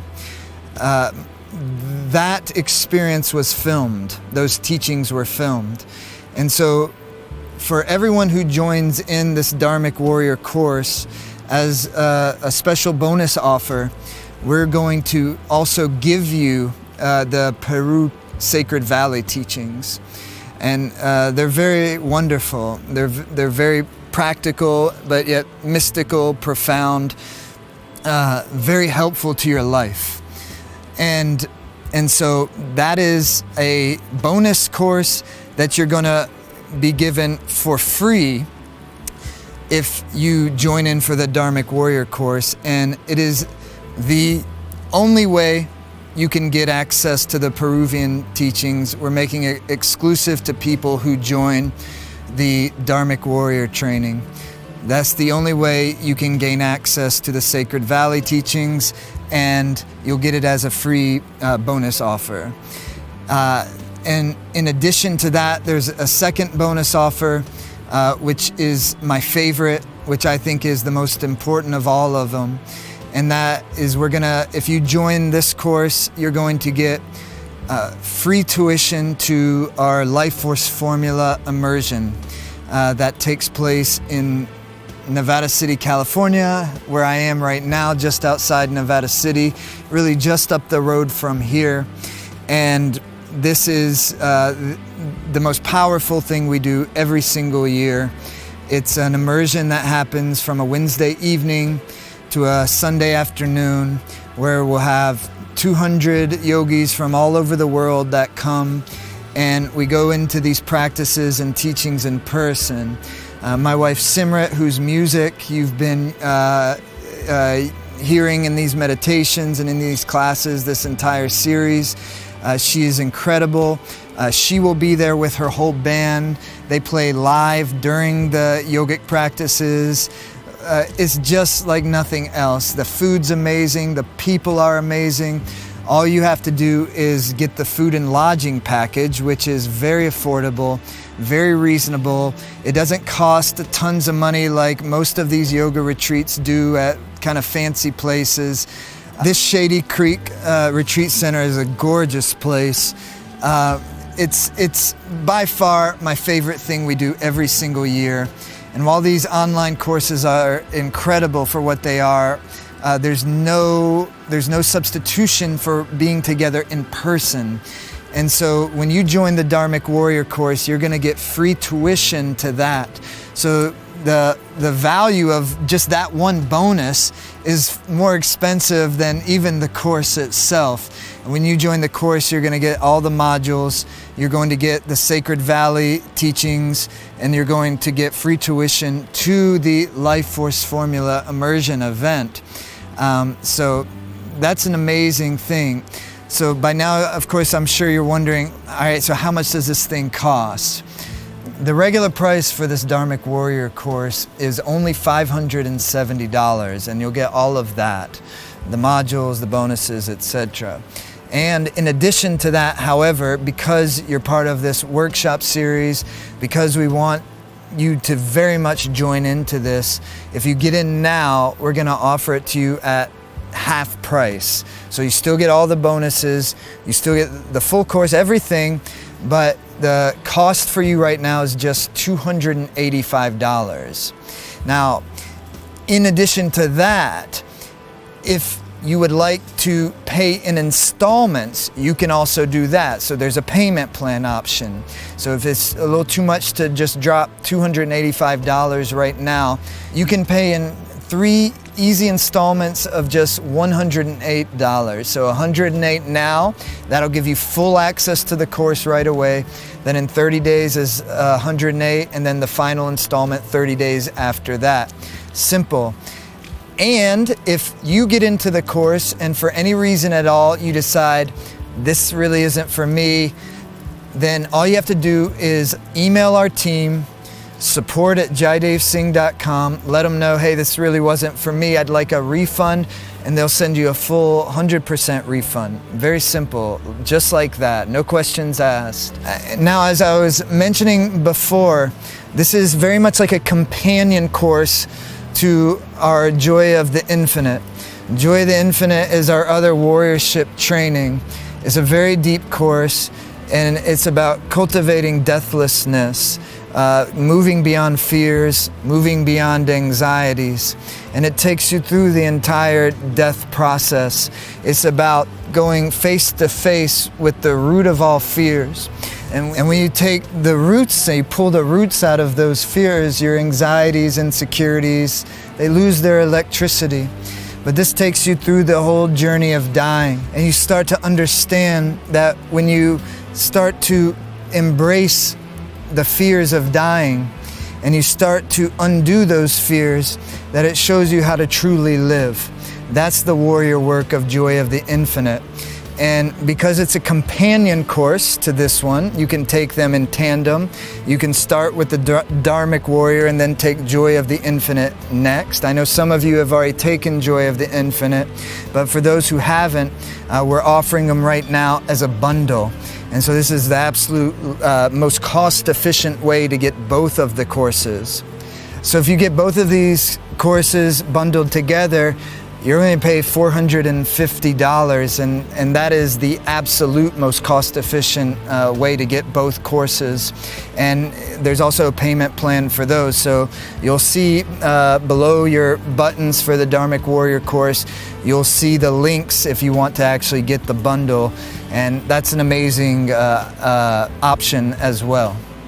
However, if you get in the course and you love it, and I'm confident that you will, you're going to have lifetime access to this. Again, even if you can't start it right away, it'll be there waiting for you. And if you get in now, you get in at that 50% off for the launch of this course.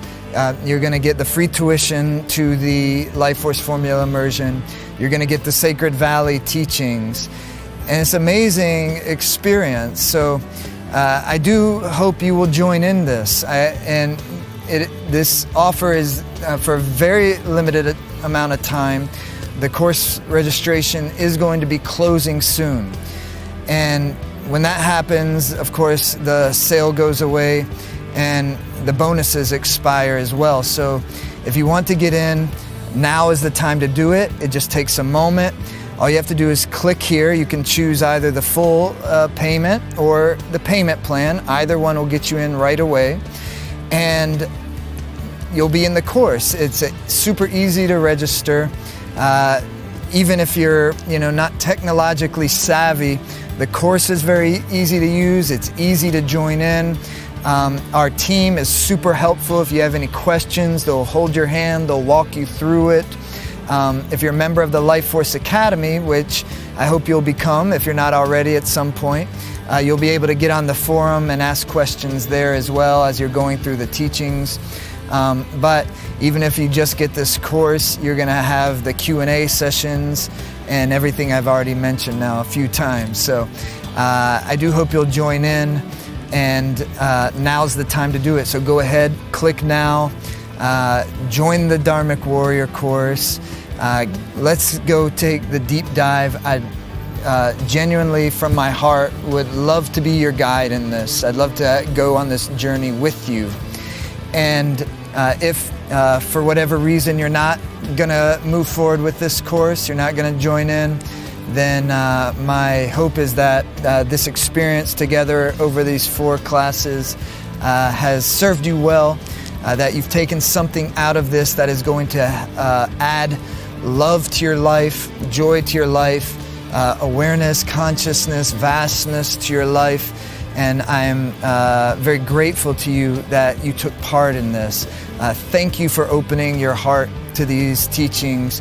Thank you for opening your mind and your body to the practices. Thank you for coming this far. For those of you who are going to join in, let's do this now.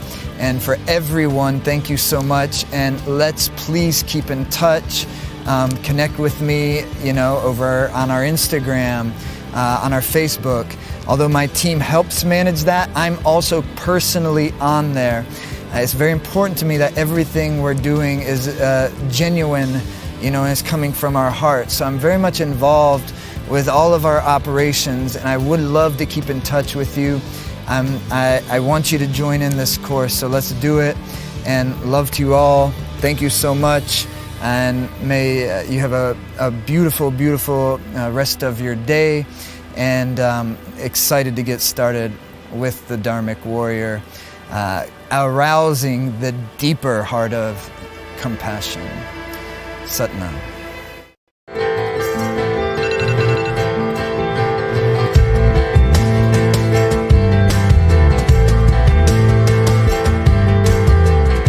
But you're wired somehow.